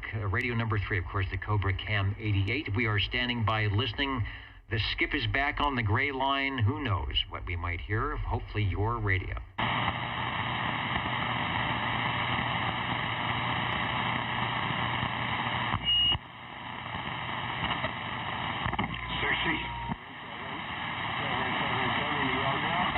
Okay, 60, I hear you. I heard a 7, but it was the 777. Is it break time from the game? Well, we'll take a score, and we'll take a radio. Joe, make a transmission on your Old Tube Radio Network. Okay, well, the break is over on the game, and they are playing here at home, and the score is 25-17, Fresno State. Dennis, I'd like to check in, if I can, from World Radio Labs, my hustler base. All right. Well, I think you've just done it. I will find the infamous. Right, to find the infamous World Radio Labs Hustler Base radio. There it is. We'll pop it up on the screen, and we will go back to you for a transmission while I figure out how to do that. Over. Okay. Dennis, I'd like to check in my 7 tubes, 8 channels, Hustler Base from World Radio Labs. We are on the Turner Plus. Oh, I better look. A gray-based Turner Plus 3. Turner Plus 3, that's right. And fully dressed radio, ready to go. Carrying handle is on there. The hardware's there. Mic hanger. And a good-looking little radio. Everything seems to be working okay. It's working A-OK. Leo Meyerson knew what he was doing with those 7 tubes for some 5-watt DC input. I just wonder how he decided, you know, when we make the Globe King and the Globe 500, would it be possible to make the little radio that could, with a couple of knobs, only 7 tubes, on the new 11-meter Class D radio service? And indeed, there it is. Your choice of microphonium's doing a good job. That radio is loud. Over. Oh, thank you much. Dennis, doggone it, it's a little bitty guy. Right now, I have it hidden in the corner of the room here, and you can hardly see it back there. And it's unbelievable. A little thing like this, 7 tubes, could be in operation. The mic was, Harvey had to put the mic plug in the front, the DIN plug in the front, because this originally had the mic, the cord running underneath the radio. Yeah, it does have, the picture we're showing with the standard microphonium is running out the front, hardwired in. I don't know, that's usually an early radio thing. Not sure why they would do something like that, unless it's just, you know, it could be a way to keep down a cost. If you don't have a mic, have to have another part, you know, a mic plug in there, or mic jack, maybe that saves $1 on each radio, and so you can afford an S-meter. Don't know the reasoning on that, but the rewire is doing well. So it is radio number 4. It is another fan favorite. There are many blue radios out there that can say they were blue out of the box. You might have to paint it to get that way. We got green, yellow, and now we've got blue. Back to you for transmission. Thanks for jumping in, and looks like Fresno State's still doing the good thing. Well, Fresno State is holding on. They haven't done anything since they got that score of 25. These guys are slowly creeping back. They're only down a touchdown. Well, we hope that they don't get that touchdown. We need this game. Okay, thank you for letting me check this one in, and I got another one warming up. All right, we will be here at the Old Tube Radio Network, and I want to do a check-in. Let me go to the list here.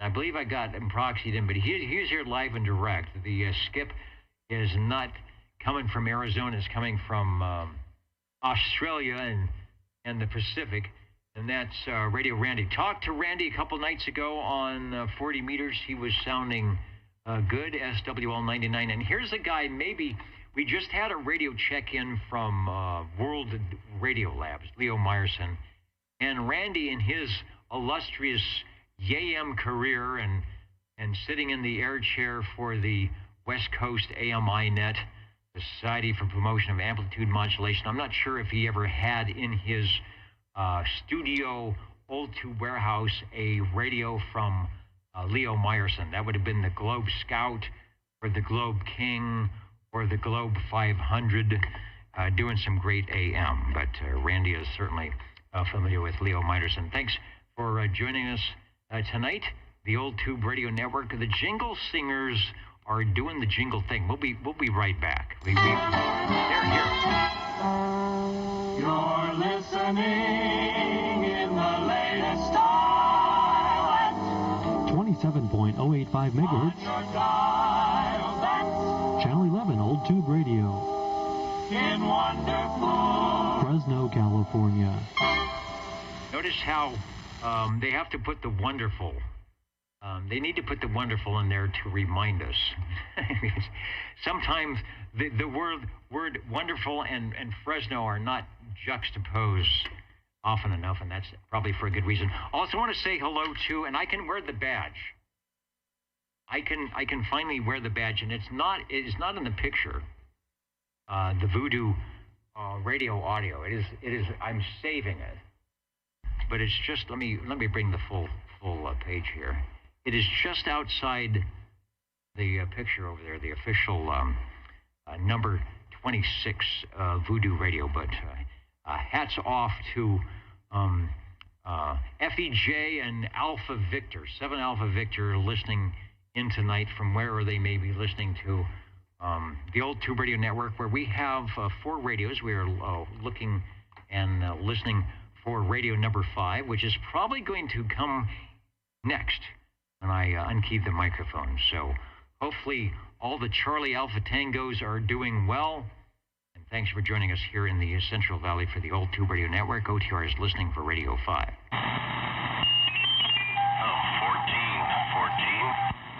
60. All right, Joe, you'll be radio number 6. Head over to the green room. Keep an eye on the game and an ear on the radio, and we will be calling you shortly. Stepping up into the air chair now from Sanger. It is a good night for Sangertown, and I'm not sure if that was another radio on or perhaps the Eagle has landed. Sean, take a transmission. You are Radio 5.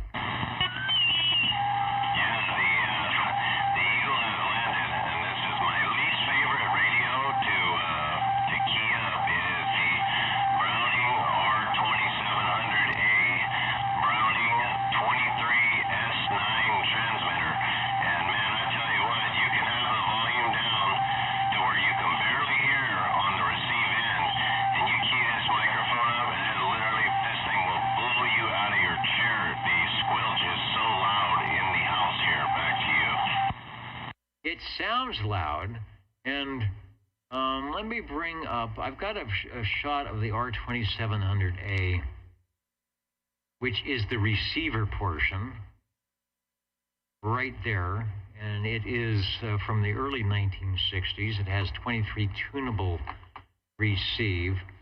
The transmitter paired with that is the 23S9, is that what you said, over?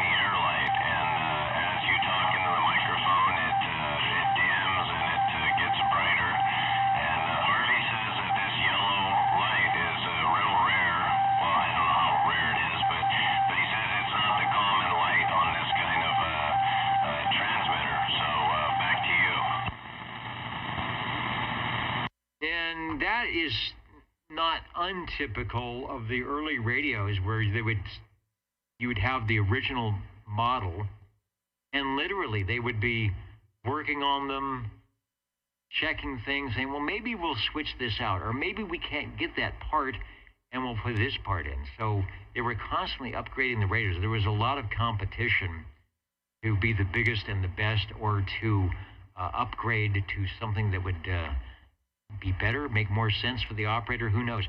The microphone you're using, is it amplified over? No, this is an unamplified gray bass D104 microphone, but I have one of the Harvey special plugs, and I would like to switch the microphone.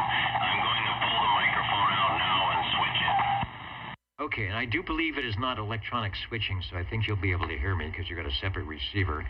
Yeah, you are getting a little bit of oscillation when you stay keyed down. Sometimes that's an impedance thing. Sometimes that's a gain thing. It just sounds like you've got almost too much gain, and that might be, well, why things are so loud, especially on the ping. So now that you've got the other microphonium in, we'll see if that got rid of the oscillation and how the audio sounds over. Okay, here's a different microphone. This is an amplified D104 hand mic. So I'm curious to see if that solved the oscillation problem there. And hopefully this one might sound a little bit better. I'm curious to see. Back to you. Okay, well, the oscillation problem is solved, but it's possibly because your modulation percentage has gone well below 100. The quality, the tonal quality, is about the same, but the gain is down. So we're what I call the Goldilocks effect. We've got one that's a little bit too much. That was the prior microphonium. The current microphonium is a little bit not enough. But I think you mentioned that it was pre-amplified or amplified in that, and I don't know how easy it would be to do, if it's even you would want to do, because it's an old thing, would be to increase a little bit of amplification on that particular microphone. Over. Okay, well, conveniently enough, this microphone does have an easy-to-adjust knob on the back of it. So I've turned it up from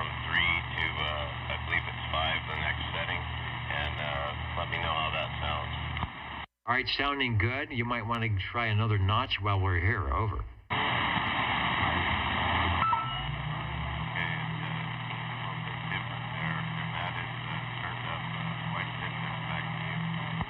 Okay, it's suffering from the dirty control because you went up, but the audio went severely down. So you might have to, if it's a rotary knob, rotate that thing back and forth a little bit, exercise the contacts, and then come back to, say, a 5 or a 7. Because what happened, it wasn't making good contact on the control there. Over. Oh,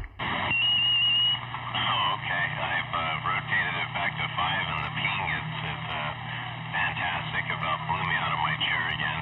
So, yeah, I appreciate the time for switching the microphones there, and hopefully this sounds a little bit better. That is good. I think that's where you want to keep it. There is no oscillation. Your modulation percentage is up, and it's very close to the other microphone, but no oscillation. So making good contact now, and that's the way to do it. We're looking at the picture here. It's an advertising from Browning Labs. The 23S9 was their 23-channel transmitter.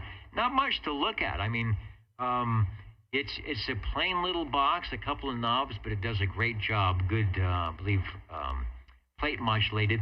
The receiver was the cream of the crop back in the day. That was a very sensitive and a very nice receiver with the ability to tune any channel without having to use crystal control.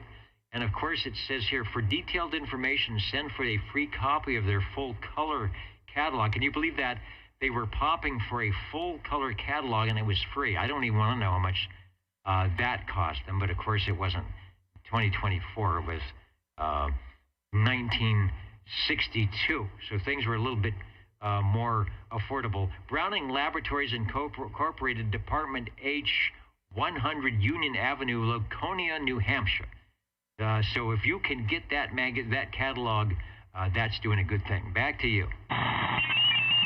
Yeah, I like the fact that it's a real early radio. My first truck was in 1963, and I really liked the Beach Boys when I was a kid. So every time I think of the era of this radio, I think of the Beach Boys and a time gone by there. So thanks for the time tonight for the Browning, and I may be warming up another one there. Back to you. Indeed, these were the radios when the Beach Boys were living in Hawthorne, California, going to Hawthorne High and making records in the 2-track or the 4-track studio tapes and having a good time. And a lot of us who might have been around then were having a good time with our Channel 11 walkie-talkies and our CB radios, trying not to get caught by the FCC. Radio number 5 tonight, the Browning Golden Eagle, and this is one of the early pairs, the R2700A receiver paired up with the 23S9 transmitter. You've got the microphone perfect. Who is it? UDX out of Palm Springs, 4570s, listening in Palm Springs, and in all caps he types, "Don't touch it." And he is absolutely correct. Sounding good. Thanks for bringing it by. Yeah, thank you, Dennis. And like I said, I'll be warming up another one here. Time to exercise some radios tonight. I was around then, 37. All right, 37. Chris, you will be radio number 7. So Joe is coming up to the air chair right now as radio 6. So don't go away, and we'll pick you up here in a couple minutes. On the old tube radio network. Real Radio is going in the dark. 27085 is where we are at. If you're wanting to listen in, you can go to oldtuberadio.net. There are a few of you there. Hello to Moraga jumping in. Maple Valley, Washington, amongst others. And there's also a link to click to a video that we have. And you can most time see a likeness of the radio you are about to hear. So, Chris, back to you in a moment. Joe, thanks for being patient. If the game is not in a perfect moment, we'll have you take a transmission. Well, that game is definitely going, I'm telling you. Fresno State is up, they're up so high, I think they're running out of numbers. It's a good game. Dennis, I'd like to check in from, I guess, Minnesota. Wisconsin. I guess this is a Johnson. A Johnson 223. No, I'm sorry. Yes, it is. All right, I was wavering over the Rolodex here, flipping through the little pages, trying to find the proper Edgar F. Johnson radio, and indeed I think we have procured the item of interest, the Messenger, where'd it go? The Messenger 223, and they spell it out like a fancy address in Palm Springs. TWO-TWENTY-THREE across the top. Their base radio that sold a ton. They sold a lot of these radios from about 1968, 69 to 70, 71 when they started going all solid state. You can find a lot of them. They work well. They're reasonably priced, and they sound good, as you will prove right now when you key your microphonium over. Yeah, Dennis, doggone it. I call this one my friendly radio. This one does have, oh boy, there's 39 to 17. Oh, they're kind of running away with this game. This one has 10 tubes, Dennis, all 23 channels. And red, number 9, is in red, the emergency channel. This one does not have the modulation light, and I am on a gray base D104. Perfect audio. Nice, smooth, clean, obviously not overmodulated. I don't hear background noise. I don't hear room echo. It sounds as though you are right here in the old tube radio control room, and indeed you are, and beaconing worldwide at theoldtuberadio.net with a radio that E.F. Johnson was very proud of.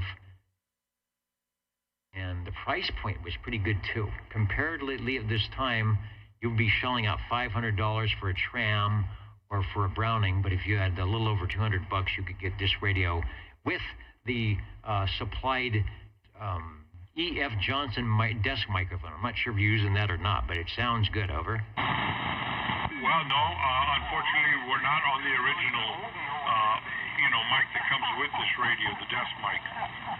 The Johnson desk mic. We are on Great Base D104. We've had it on now for a couple of weeks, and we're still kind of trying them out to see how it's going to work out on the radio. Other than that, this has a nice speaker box, well-lit radio in the front. I call it my friendly radio. Anyone can run this radio. It has a volume, it has a squelch. Ideal radio to get for a beginner. It is a nice radio, nice sounding radio, and Scott looked up the address back for Union Avenue in Laconia, New Hampshire, and it says it looks like a house. So you never know what might be where your radio manufacturer was at one point. Maybe there's a shed just full of radios that the owner says, I don't know what to do with this stuff. Wouldn't that be something? Well, we know what to do with them here. We check them in, make sure they sound good, and they always do. And our shortwave listeners might say, I had one of those, or I'd like to get one of those, and they can kind of get an idea of what it looks like and what it sounds like and how easy it is to operate. Well, speaking of easy, it sounds like Fresno State's on their way to an easy victory.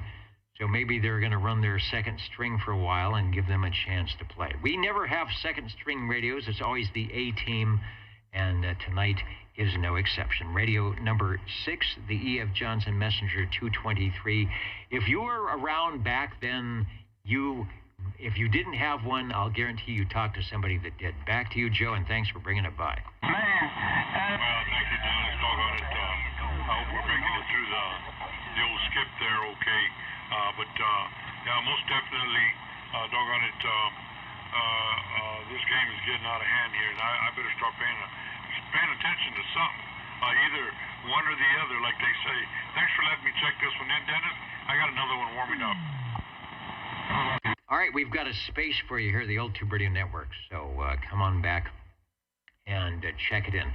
No, they want to go to the Jingle Singer. Let's not go to the Jingle Singers because Chris is patiently standing by. He's got Radio 7 and let's go to 37. I'm sure I can hear you through the skip, but take a transmission over. Yeah, I gotta say, I'm hearing a little bit of DX underneath Joe there. But yeah, hey, anyway, from the East Coast even. Yes.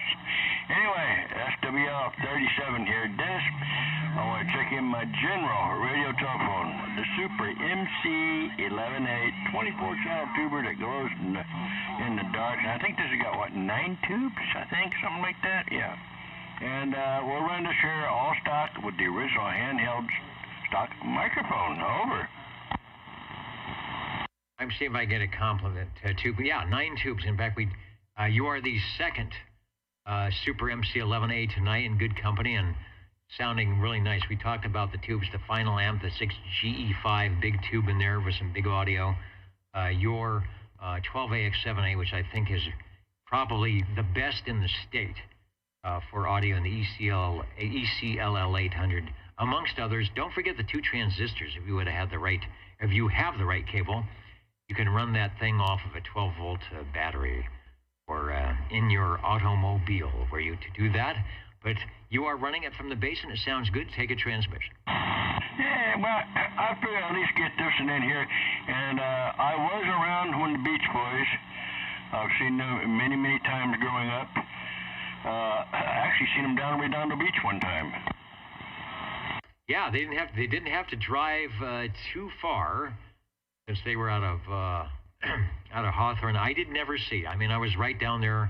My grandparents and uncles probably lived about 2 blocks from the Beach Boys, and not only was the Beach Boys' house and home, but my grandparents' home bulldozed over for the 105 freeway back about 40 or so, 50 or so years ago. And I think there's actually a little plaque on one of the on or off ramps of that freeway saying, "This is where the Beach Boys' house used to be." Oh, yeah. Yeah, no, I've seen them down there, Redondo Beach. I've seen them at Manhattan. I've seen them over at Huntington one time. But, they were doing promotions in all the different beaches at times. Uh-oh, I think I know that noise. Someone may be in the air chair. They even mention in the surfing song Manhattan, and we would all of us Manhattan Beachites would stand up and cheer when they talk about Manhattan. The radio number 7, sounding good tonight, and our second one of the evening, the Super MC11A. Thanks, Chris, as always, for taking the time to jump out of the Saturday evening activities and saying hello, radio. And hello, radio. Hello, everybody out there. Wherever you may be, it's a great evening to be on the radio. 37. Oh, we're clear, and thank you, Dennis. 77. 47. All right. Me. Okay, let's see if I can do it in the order heard. So we've got 77. You'll be up next in the air chair. That'll be Radio 8. Radio 9, assuming you all have radios, will be 47. And our first double-digit entry of the evening, Radio 10, will be SWL20 Harvey. So Harvey, you've got things to do. You've got a couple of minutes. Michael will be to you shortly. And jumping into the air chair hit here at 9:55 Pacific Daylight Time, Dennis and the band, take a transmission over. Yes, sir. And glad we could get one in there. It's awesome to see all the radios that are checking in, man. It just makes my night. This is what it's all about. The Chris with a K, 23 plus, and what's called a D10 ceramic aesthetic head applied to a G non-amplified bass. All right, sounding it. So this is probably the radio that I heard earlier. You were checking out some microphones, and you popped one on that sounded really good. So if it wasn't this one, you found yet another one, but it's doing well, over. Yeah, that one had a 10DA, which is the dynamic audio DA head, and they use them for sideband, especially on the old Yaesus and the old Swans and Siltronixes. But I thought I'd put it on there and see what it would do on AM, but obviously it didn't do too well. Well, this one is doing well. What is the model number of the head on that? That is a 10D /C for the ceramic element that's inside. Okay, were I to know my nomenclature on that, I could probably help you out. I think I've got a 10DA head that I was using, or I can use on the Hallicrafter's HT37. So someone mentioned about high impedance microphoniums on the Brownings and a lot of these tube radios. So yeah, sometimes that is what you need to make them sound good. And you never know if a microphonium has been sitting around or seen too much heat or too much cold. The best way to check out the element is just plug it in and give it a key up and or a key down. We're seeing the Chris 23 Plus. I believe that is the Panasonic #2 chassis in a Chris outfit. Might look like a T-Berry inside, might look like a Robin inside, but tonight it is a Chris 23 Plus over. Yeah, very similar to my T-Berry Model T, that 111 so kindly gifted me, and the T-Berry was first radio I ever purchased back when I was in high school. So yeah, the Chris is very similar to the T-Berry Model T. And I know you got a lot more waiting, so I'll step out of here. I do have the old varmint reverse preamp to get over the DX. So thank you, Dennis, and 73 is from 101777. 37. All right, thanks for that. And I went full screen to the S meter so that the SWLs could see that you are dreaming. That is dreaming of a 60 dB over S9, but is hanging around about 57 or 58 at the peaks. But there wasn't much space left, and it would be there. So not often that a signal gets that high that is not sitting in the gravel drive of the old tube radio network control center here. And I'll let you know that Dennis is just not, he's not down the street. He's a little bit farther away than that, but that is one heck of a signal. All right, thanks for bringing by radio number 8. And I think we're adding 37 to the list. Did I hear correctly? Yes, you did, Dennis. SWL 37. We got one more to go here. Okay, do not fret. You will be radio 11. There are 2 in front of you, so keep an ear out on the speaker, and we'll be to you shortly at 9:59 Pacific Daylight Time, the Old Tube Radio Network, live here at 27085, also streaming at oldtuberadio.net. We're picking up SWL 47. Mike, and did I mention that you do not have to have any numbers, have to have participated previously in checking in anything to jump in, make a transmission, and especially a radio. So this is always open to anybody finding a tube radio that wants to get it on the air and have us evaluated or talk about microphones or whatever. So keep that in mind were you to find something spiffy at your local thrift store. 47 is back to you, or over to you for transmission. Over. Ooh, great. Well, for your listening pleasure, I'd like to check in my Robin T123. After quite some time of not having the privilege of enjoying a Magic Eye tube, it's really nice to have that thing up and running and functioning. It is, and that is the same tube that is inside of, what was our other radio? The Dimco Satellite CB1. Now, in the Robin that you have and that we're showing here, they have the tube actually in its socket coming up vertically, and then a little window so we can look right at the tube. In the Dimco, they have it mounted horizontally, and they've cut the bezel out so we can look at the tube that way. So very ingenious on how to do that, and why there weren't more of these around, I don't know, because it looks doggone cool, as we'd say here on 11 meters. Over. Oh, that's kind of an interesting comment. From a design standpoint, I don't know how I would feel about that. With a tube in a socket mounted horizontally, it just seems like it might, after a while, or if you set the radio down too abruptly, that tube might fall out. But I'm sure someone thought about that. I'm sure it might. Well, I'm not sure because I don't have the radio open, but it may have some support.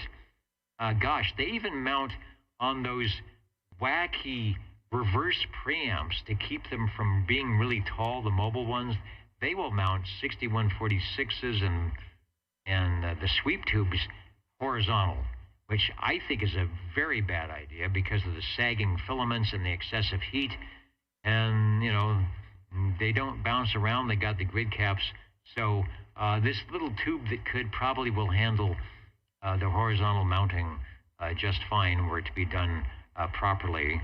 And obviously, it's probably, I don't think I've heard anybody saying, well, my Dimco tube is the problem. So they knew what they were doing. Although I agree with you. I think it's a little safer to have it vertically in the mix. But at least for aesthetics, depending on the design team, you're going to get what you get. You are radio number 9. This Robin built through 1972, I think. It also has a 12-volt DC. Sam's Photo Fact, if you go to book 35, it'll be on page 95 and then some. It is 11 tubes. We've had a 7-tube radio, a 9-tube radio, and who knows what they're doing with all those extra tubes in the Robin. Take a transmission, and you got a couple more to go, but I'm glad that you got into the radio lounge tonight. Oh, well, thank you. What a joy it is to use this. I've seen interior pictures of old, World War II vacuum tube radios, and some of those things were, it seems like they were designed extremely well, with, really nice little snap-on brackets to make sure that the tubes were all held in place the way they should, whether you were, crawling in and out of a foxhole or not. So, I don't know, hopefully that other radio has that in there. I'm curious really quick, and I know there are more than just a couple folks after me here, but I'm curious, you said this was 1972. In Fresno, where would one have gone to purchase this? Would you have gone to Dimco and picked one up? And I know that could be a long answer, and I certainly don't mean for it to be. All right, I was not in Fresno in 1972. 1973 I was. But from what I know, and this is a good question, there was a Lafayette electronics store, and I would say you would not get that there. There were actually CB shops. One of them was called Bowen.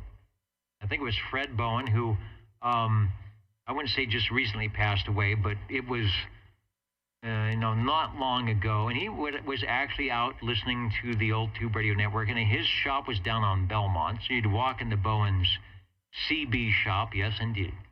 Or there was also another one in Mayfair, and I don't remember what that was, something 66 or Hearts 66, and I think they were in that round building that looks like the birthday cake in Mayfair Center. And yes, there may have been another shop, and we're going to go to Harvey next, and he might elucidate on that question. But for sure it was Bowen, and the Hearts 66, I may be saying that wrong, that was out in Mayfair, and there could have been another official CB shop that, if they didn't have that radio, could possibly order it.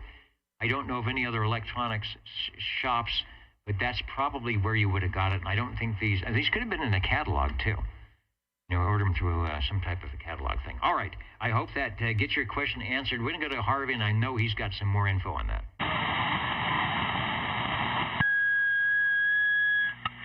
Carter or Dennis. Yes, Heart 66. Heart 66. And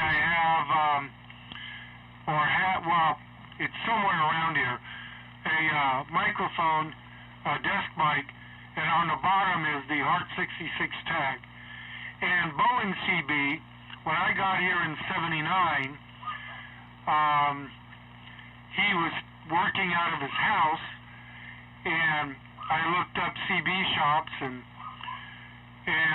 I went to him when my Mark III went out, and I hadn't really been doing a lot of work on radios then, and he fixed it.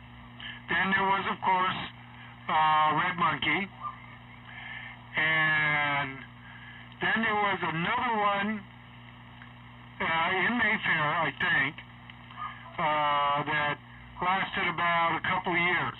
I can't remember the name. Anyway, check me in, check 2954, and somebody else did 135 because he said it was too hot outside. Now, I have to ask 2 questions real quick. Dennis, will you be home tomorrow afternoon after 2 or so? Okay, boy, there's a lot in that question. Thank you, Harvey, for the Heart 66 and the kind of confirming what I sort of remembered going on. I'm sure there were more places probably earlier than that. We're checking in the Browning Golden Beagle R68 T68. It's up on the screen. You're sounding good.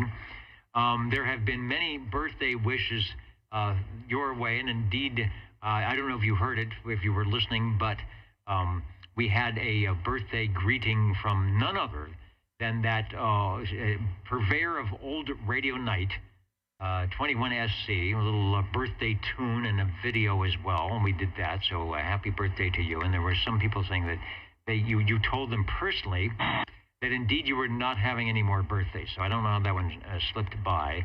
And yes, I should be around there, or if not, it would be more like 4 o'clock or something like that. But I would say give me a jingle-lingle or something like that, and we'll see what's up. But I will definitely be here by 4 if I'm not running around. Over. Okay, thank you everyone for the birthday wishes. And yes, I plan to have, a few more at least. Second question is to Dennis number 2. Are you going to, if you're still listening, I hope so, are you going to be around after 2 or so? Yes, sir. Okay. And then I'll call Cliff on the phone. But I've got relatives in. My wife's relatives are here, and they want to do something tomorrow in the morning time to early afternoon, so I'm going to be doing that. And then, but I've got plans for all the other stuff. Okay. Anyway, so you have the Golden Beagle, and thank you all again. And I'm going to go get something to eat, and then I'm going to go get some rest because I'll be busy tomorrow. Yeah, it definitely sounds like you have a busy day, so no rush on jumping in here because I won't be around in the afternoon. Oh, also, Mr. OBP, thank you, Kevin. I should have known.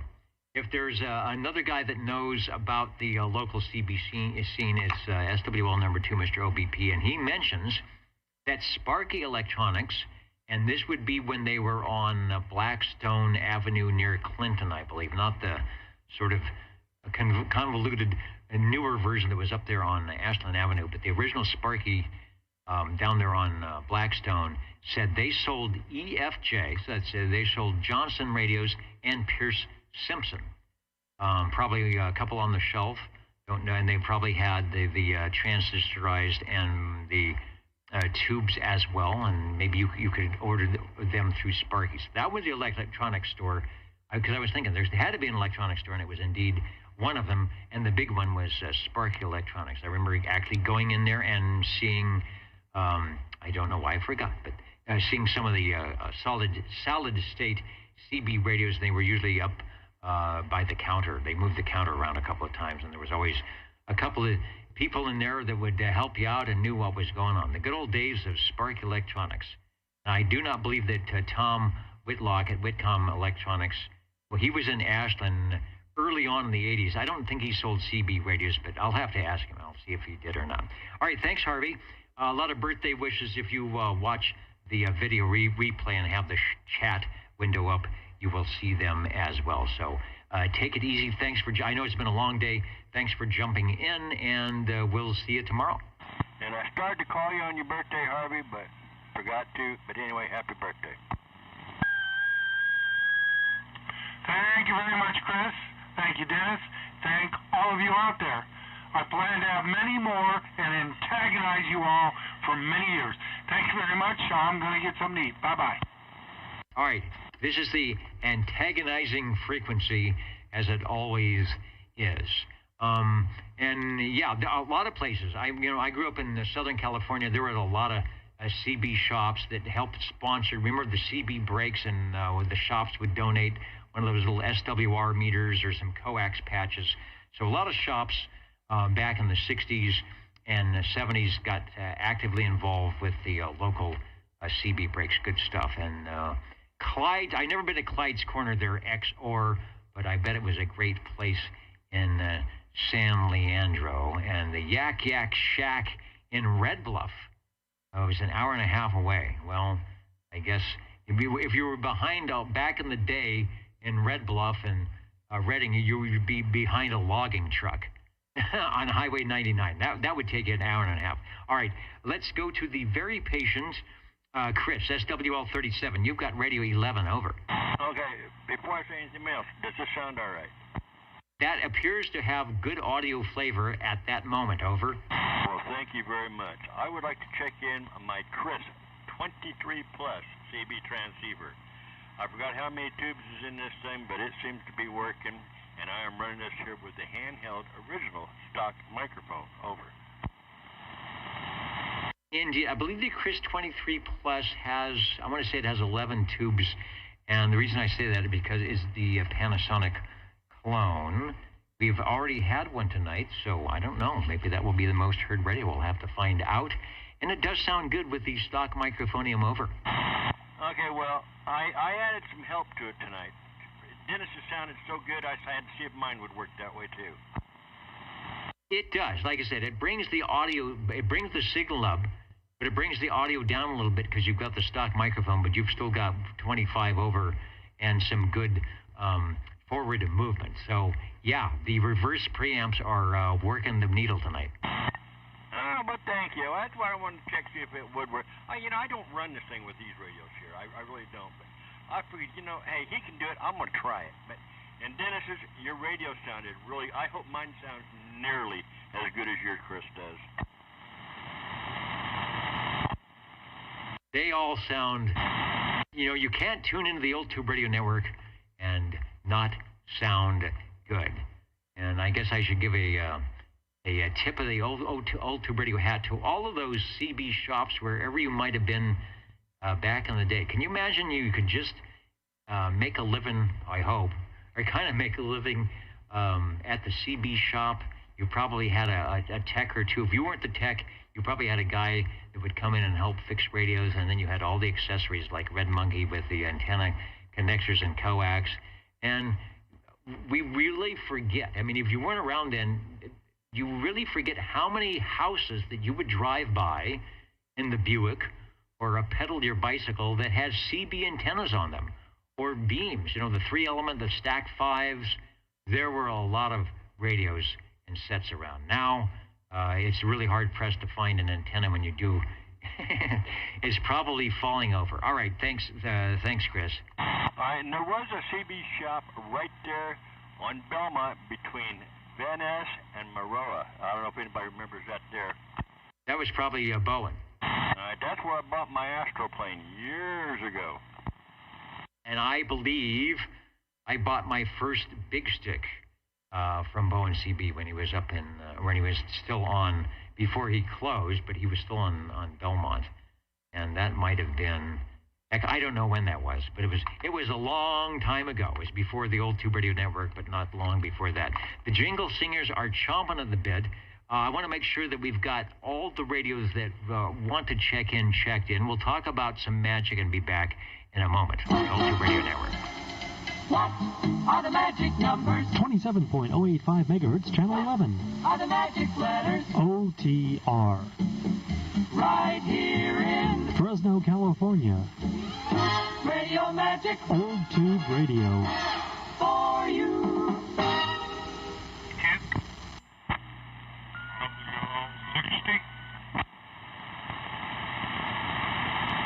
37. All right. I think there were 3, but the audio was a little wacky. So, did I hear 1017? 42. 42. Thank you. Don't go away. You'll be next, but I want to acknowledge 60 and also Chris 37. So here's how we go. Radio 14 is Chris. Lucky Radio 13 is Joe. So you guys will be coming up. So keep an ear out to the radio. And radio number 12, 42, stepping up to some microphonium. We'll find out here. Take a transmission over. Well, good evening, and thanks for the opportunity to test this out and let you hear it. We got a Tram Titan 4, another specialty of Harvey's that he worked his magic on, and run it on a G-Base D104 with the 10C ceramic head. Other than that, nothing much, anything special. It's another clean one that we couldn't resist, and that's why we got them both. Yeah, and interesting audio. The Tram usually has decent fidelity on their audio chain, and that microphone is, as Bob Heil would say, very articulate in the mid-highs and the high frequencies, and the Tram puts them all through, so it has a nice sound. Not a lot of low frequencies, but I guarantee if you were in a pile-up, that your voice is going to come through, no problem. The Tram Titan 4 is a Titan 3, and they probably got some complaints, so they decided they better put the final tube back in, and they did. They still have the Collins mechanical filter in the front end for the receive portion, and they look every bit of as cool as the Titans of the day with the wood, and I'll call it the Nagahide. I don't know what material that is, but you probably have to get out the armorall or some protectant there, over. I have to simulate wood grain. Matter of fact, I took some old English. It's like a furniture restoring kind of stain-like, and I wiped it down several times. They're in really good condition, but I wiped it down, and the cabinet is really clean. So yeah, it's a wood grain, a dark, like a rosewood almost. Yeah, they were, trying to simulate, and they did a good job of the stereos.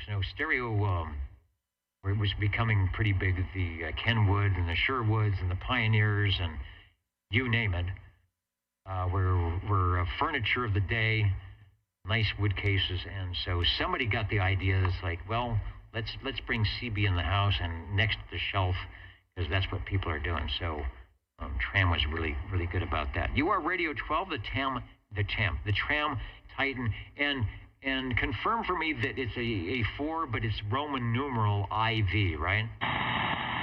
Yes, sir. That's it exactly. All right, appreciate it. We're gonna jump out of here because I know it's getting late, and you got 2 more to go. Thanks again. Y'all have a good one, and this one's out. All right, we enjoy it. Radio number 12, the Tram Titan 4. We'll put that down, as they say, in the hybrid mode, where you've got more of a solid-state receiver, but your transmitter section gets a tube in there, and that is what we are hearing. Speaking of hearing, Radio 13 is lucky, like the Bulldogs are lucky tonight. Joe, key that thing, give it a 1-2 count, and I think the audio will be good. Over. I'll just laugh into it for a while. Now, Dennis, 46, Fresno State, Sacramento 30. Dennis, I'd like to check in my TOO. 10 tubes, 10 channels. And as for those repair guys, mine at the time was Hobo Sam. I don't know if you remember him. I remember the name, but like I said, I was sort of a newcomer, if you will, into Fresno back in the day, but I never met him at any type of a function, over. Yeah, in fact, he was the guy that set Jerry up with the 291 bass. He helped Jerry, well, he set it the way Jerry wanted it, and it stayed that way. It's only been in Jerry's hands and now my hands for the last buku years. Did a good job. I mean, the radios were built well. So if you had a decent technical person that understood that the radios are already built well, there are some modifications you can do were you to want to do them.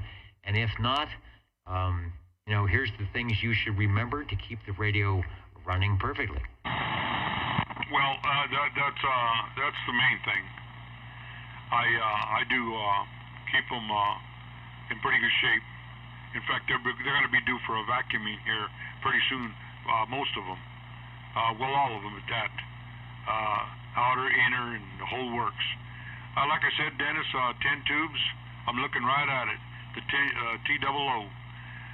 The front side is gorgeous. I like its long, slender look to it, you know, when you look at it head on. It has a light behind the screen that kind of flickers as a guy modulates. I'm on a gray bass, D104 powered. And this will do it for me, Dennis. All right, thanks for the score updates. I've got a nice close-up of that radio. Doesn't look fancy, but Johnson put a really good 5-watt transmitter in. They knew how to make boat anchor radios. Listen to the YAM guys on 75 meters that are running the Johnson Vikings. I mean, the radio of choice, the Vikings and the Valiants, with the 80-pound radios, pretty much a mini broadcast transmitters. You know, key them down for a long 10-minute QSO, and the audio is going to sound good, with or without modifications. Likewise, on the E.F. Johnson Messenger TWO. So thanks for bringing it by tonight. Sounding good. Thanks for the updates on the score.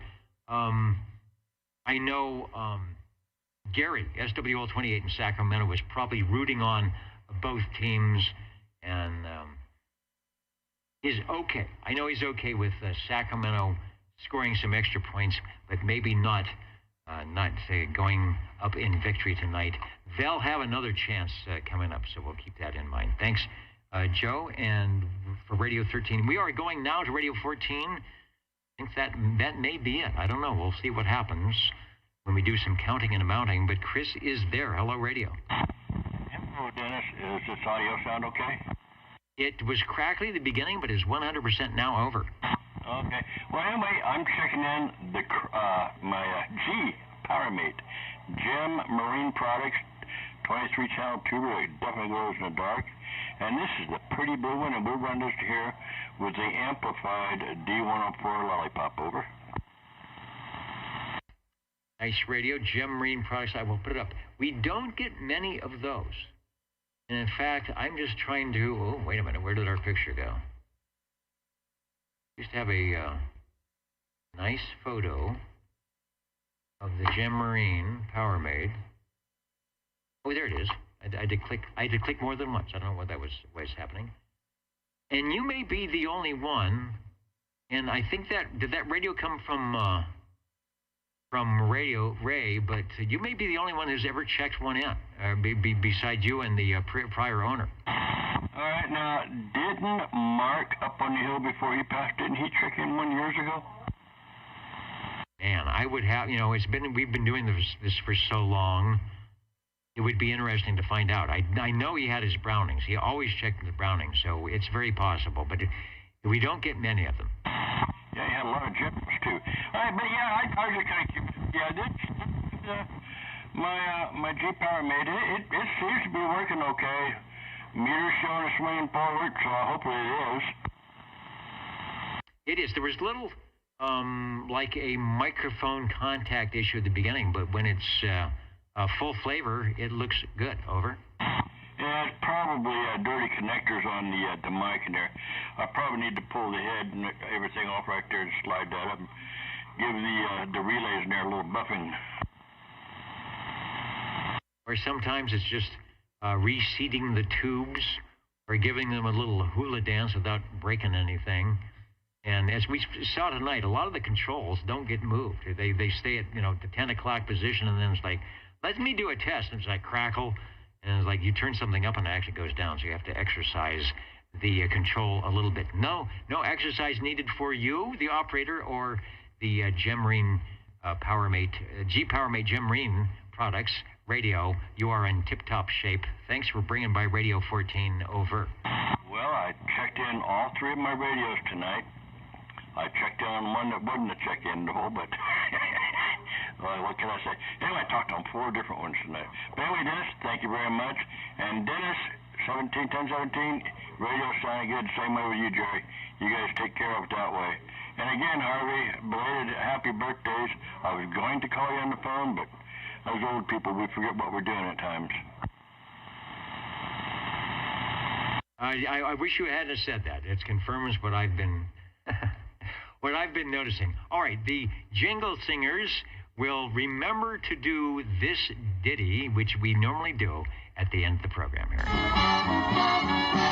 You're tuned to OTR. your dial ring Channel 11. right here in Fresno, California. Stay with us Old Tube Radio. and be modern. All right, I'll be counting and amounting, so don't go away.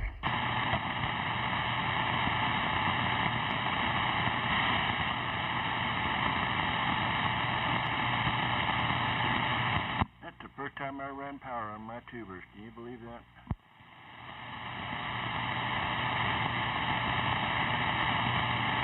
Anyway, I'm just out here listening. Yeah, you don't need to run power with your radios. I just thought I'd try it, see what it sounded like. I didn't hear what it sounded like, but you confirmed it. So on those two there, I guess just those two about you. The general, forget it, no way. It's just too much. The other two, they're low wattage and everything. They work, so I'll use that there when I'm going to shoot skip on 11.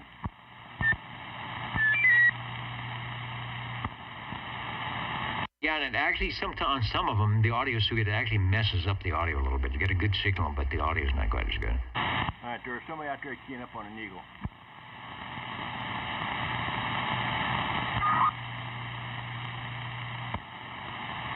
Right there, I don't know who it was.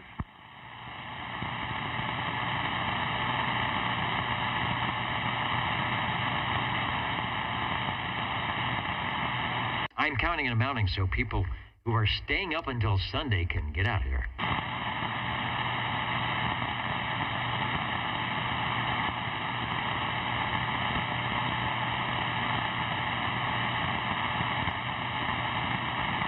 Definitely sound like we had a good night tonight.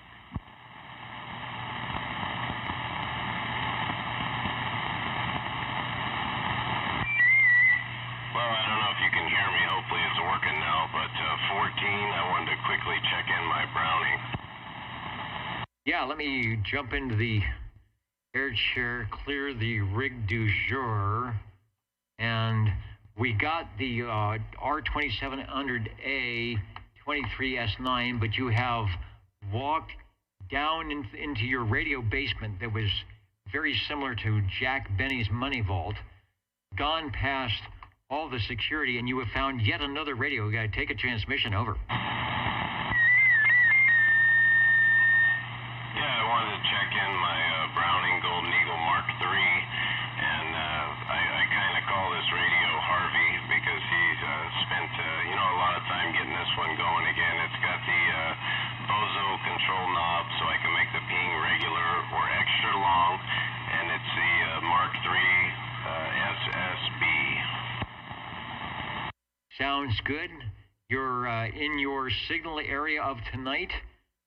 Good, strong audio. So I'm sure if we would have had the skip land competition, you would do okay. Right now it's smooth sailing and it's very loud. Over. Well, good deal. I'm glad it's making a trip. It is a pretty strong radio. And this is that microphone that the R2700 did not like. So how does it, is it going good with this radio? It's going good. It's loud, and I don't hear the oscillation, the feedback that was coming through the other radio. So this, I guess this set is handling the gain out of it, or perhaps the impedance a bit better. Yeah, it's the unamplified gray bass D104 microphone. So I know it's late. I'll keep it short here, and thanks for the time tonight, Dennis. A great show, a lot of variety here, and happy birthday to Harvey, of course. Sean, I agree. We had quite a few birthdays, actually, tonight.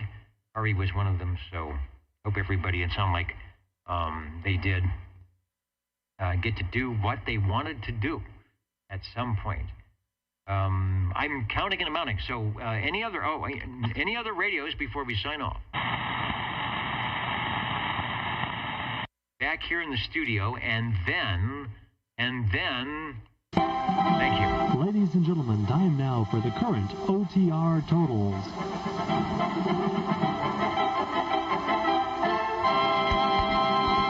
The current and final totals, we've got the meter, the REA, and all sorts of little stuff on the screen here.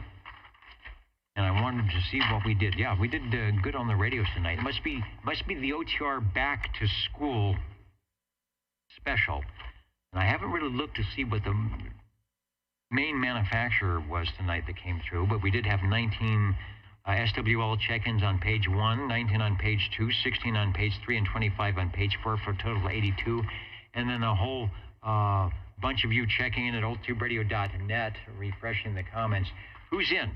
Scottsdale, Arizona, Moraga, California, Maple Valley, Washington, still staying up late with us tonight, and a host of you over on the video side watching live, and maybe a few of you on the radios have come back to give yourself a radio check and are scrolling through and trying to find where your radio might have made its play on the old Tube Radio Network. So good deal, everybody. This is the last week on the 8-week roster. Yeah, we still do paper here.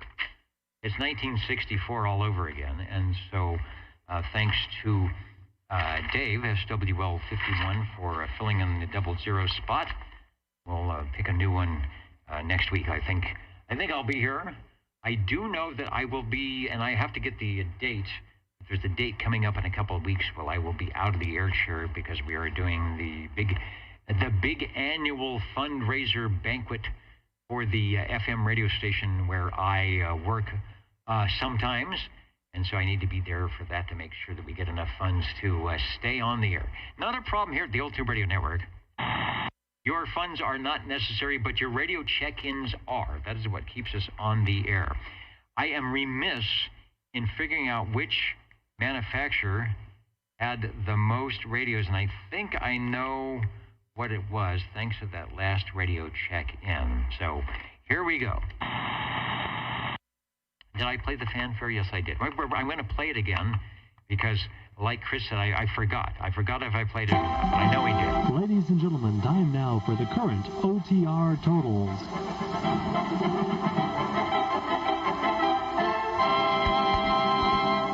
And no, they don't get extra bonus for doing that. Here we go. The radio list, 15 radios tonight. The most heard manufacturer squeaking out, like the Fresno State Bulldogs right at the end, the Brownings tonight, but we did have a couple of Chris's and a couple of E.F. Johnson. It was good stuff. So if you are thinking about getting your first radio, tonight was a great night to take a look at some of the radios that are hard to get and some of the radios that are not hard to find, and pick what you want to do. You know, start out with something easy and then add to your collection as they become available. Or you find them on YouTube. Or Uncle Harvey says, I don't know. You know what to do with this radio? You know about this stuff, and hands it to you. Starting out, the General Radio Telephone Super MC11A. We had 2 tonight. Cliff, Mr. Green Arrow on his, and that is the picture that we show. That is the radio. We finally get to hear it tonight, sounding good. The classic, how many knobs and gadgets can you get into the boxes? Dimco Satellite CB1. Oh, somebody asked. That's what I forgot. The tube is called a 6RE Romeo Echo 13, and you are looking into the side of the tube as it would sit in the socket. The display that goes up and down is right into the side of the tube. 6RE13. And I can't remember the other one. Sometimes you look through the top and it looks like the Pac-Man. That's the different tube. But the 6RE13 is the one that comes together between the top and the bottom, or side to side, depending on how they have them mounted. So our first 6RE13 radio, the Dimco CB1, that was Sean and Sanger. Going through the skip, I'm going to watch the replay of that. Sean was king of the hill, tumbling over hippopotamus and the mini grass with all his radios tonight. The Cobra Cam 88. Also, Sean and Sanger doing a good job for radio number 3. Radio 4 Joe on his World Radio Labs Hustler. Hustler with the Hustler. Leo Meyerson entering the Class D Citizen Radio Service and paring down the 100-pound Globe radios. Good stuff. Sean came back again with the Browning R2700A 23S9. We did a little microphonium check. That's something we like to do. Find your best microphonium is a good time to do here on Saturday evening, and we did. So I hope you put a post-it on that. Radio number 6, Joe is on the E.F. Johnson Messenger 223. Always sounding good. And there's a radio, if you can find it, to start your collection. You will not go wrong with that. Chris on the General Radio Telephone. I can't read my writing. It looked like it said Dimco, but it's the General Radio Telephone. I didn't put it. Super MC11A. Always sounding good for that for radio number 7. Radio number 8, Dennis on the Chris 23 Plus with the 10 Delta Charlie microphonium head, sounding good. Also, radio number 9, Mike came in on the Robin T123B, our second RE 6RE13 of the evening in the vertical mount. Radio number 10, Harvey, Birthday Harvey on the Browning Golden Eagle R68 T68, or should I say the Beagle. Glad you could make it in, Harvey, and yeah, I'll be around in the afternoon, so just call me, we'll set something up. Maybe you want to come by and laugh at my antenna. Working on getting it up here in the next couple of weeks, I hope. Radio number 11, the Chris 23 Plus, our number 2 Chris. Thanks to Chris, Mr. Go Boy, for Radio 11. The Tram Titan 4. Put the tubes back in, doggone it. And they did. Thank you, Jerry, for that. Classic-looking radio, along with the classic-sounding radio. The second Johnson of the evening, the Messenger TWO. Joe had that one for us. Radio 13. Radio 14, Chris on the Jim Marine G Powermate. Another one of the classic Panasonic 2 chassis. And then, as you heard moments ago, the Browning Golden Eagle Mark III SSB. I don't know if it had a problem, but it certainly didn't when it checked in at that time. Sounding great. Get on the air when you can. Whatever radio you've got, we're still in cycle 25. The bands have been good. If you're studying for your ham radio license or an upgrade, do so. Bands will always be open, and you will not regret it. A little piece of wire does wonders on just about any band, and there are some great, I'll say semi-affordable radios, but there are some great radios there and some good deals on the used radios as well, some of which might even listen to, wink wink, they might even listen to this particular net if they are so tuned to the right frequency. Other than that, I will say goodnight to all of you. Thanks for joining us on the video side. And if you want the replay, it will be there. 73 from the old Tube Radio Network.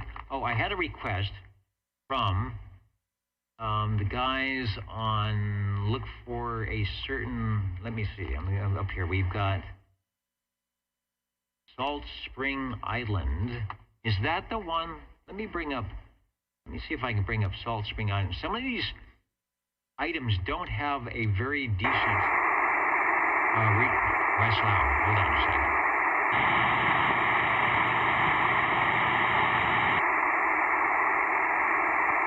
Now let me bring down the audio, but some of them don't have great antennas. I'm looking to see what the antenna is. It's a magnetic loop. So I'm not holding my breath on a mag loop antenna to do much of anything, but we're going to dial up our favorite frequency, 27085. We're going to go into the AM mode and see what we can hear on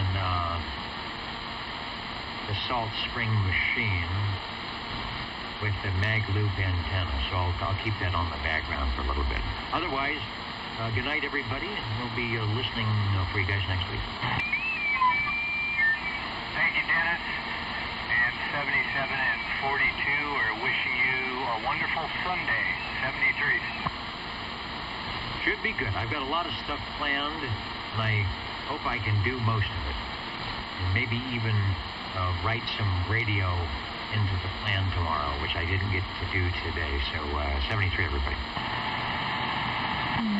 73, great show, Dennis, and thanks for all the effort you put into it.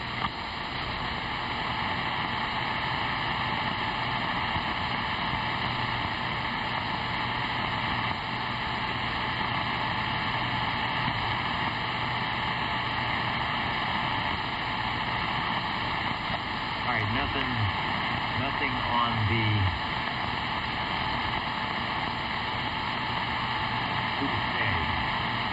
too far away on the magnetic loop.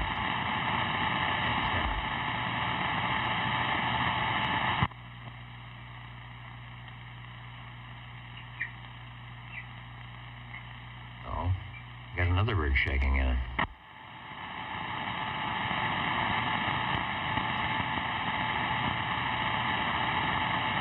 I do not know what is wrong with 10 meters.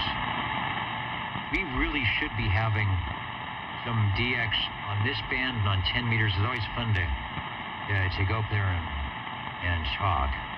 And I don't think we've got anything on 14. Anyway, I got to jump out of the air chair and do a few things, but we'll catch you all later. And thank you, John, and Exor, Irish guy, all the... wait a minute. JT, are you still up? JT has had too much coffee tonight. If he's still up after doing the old radio night and still having energy. Must be that birthday stuff. All right, good night, everybody, from the old Tube Radio Network. Happy Sunday morning to you. Can't get into my list. There we go.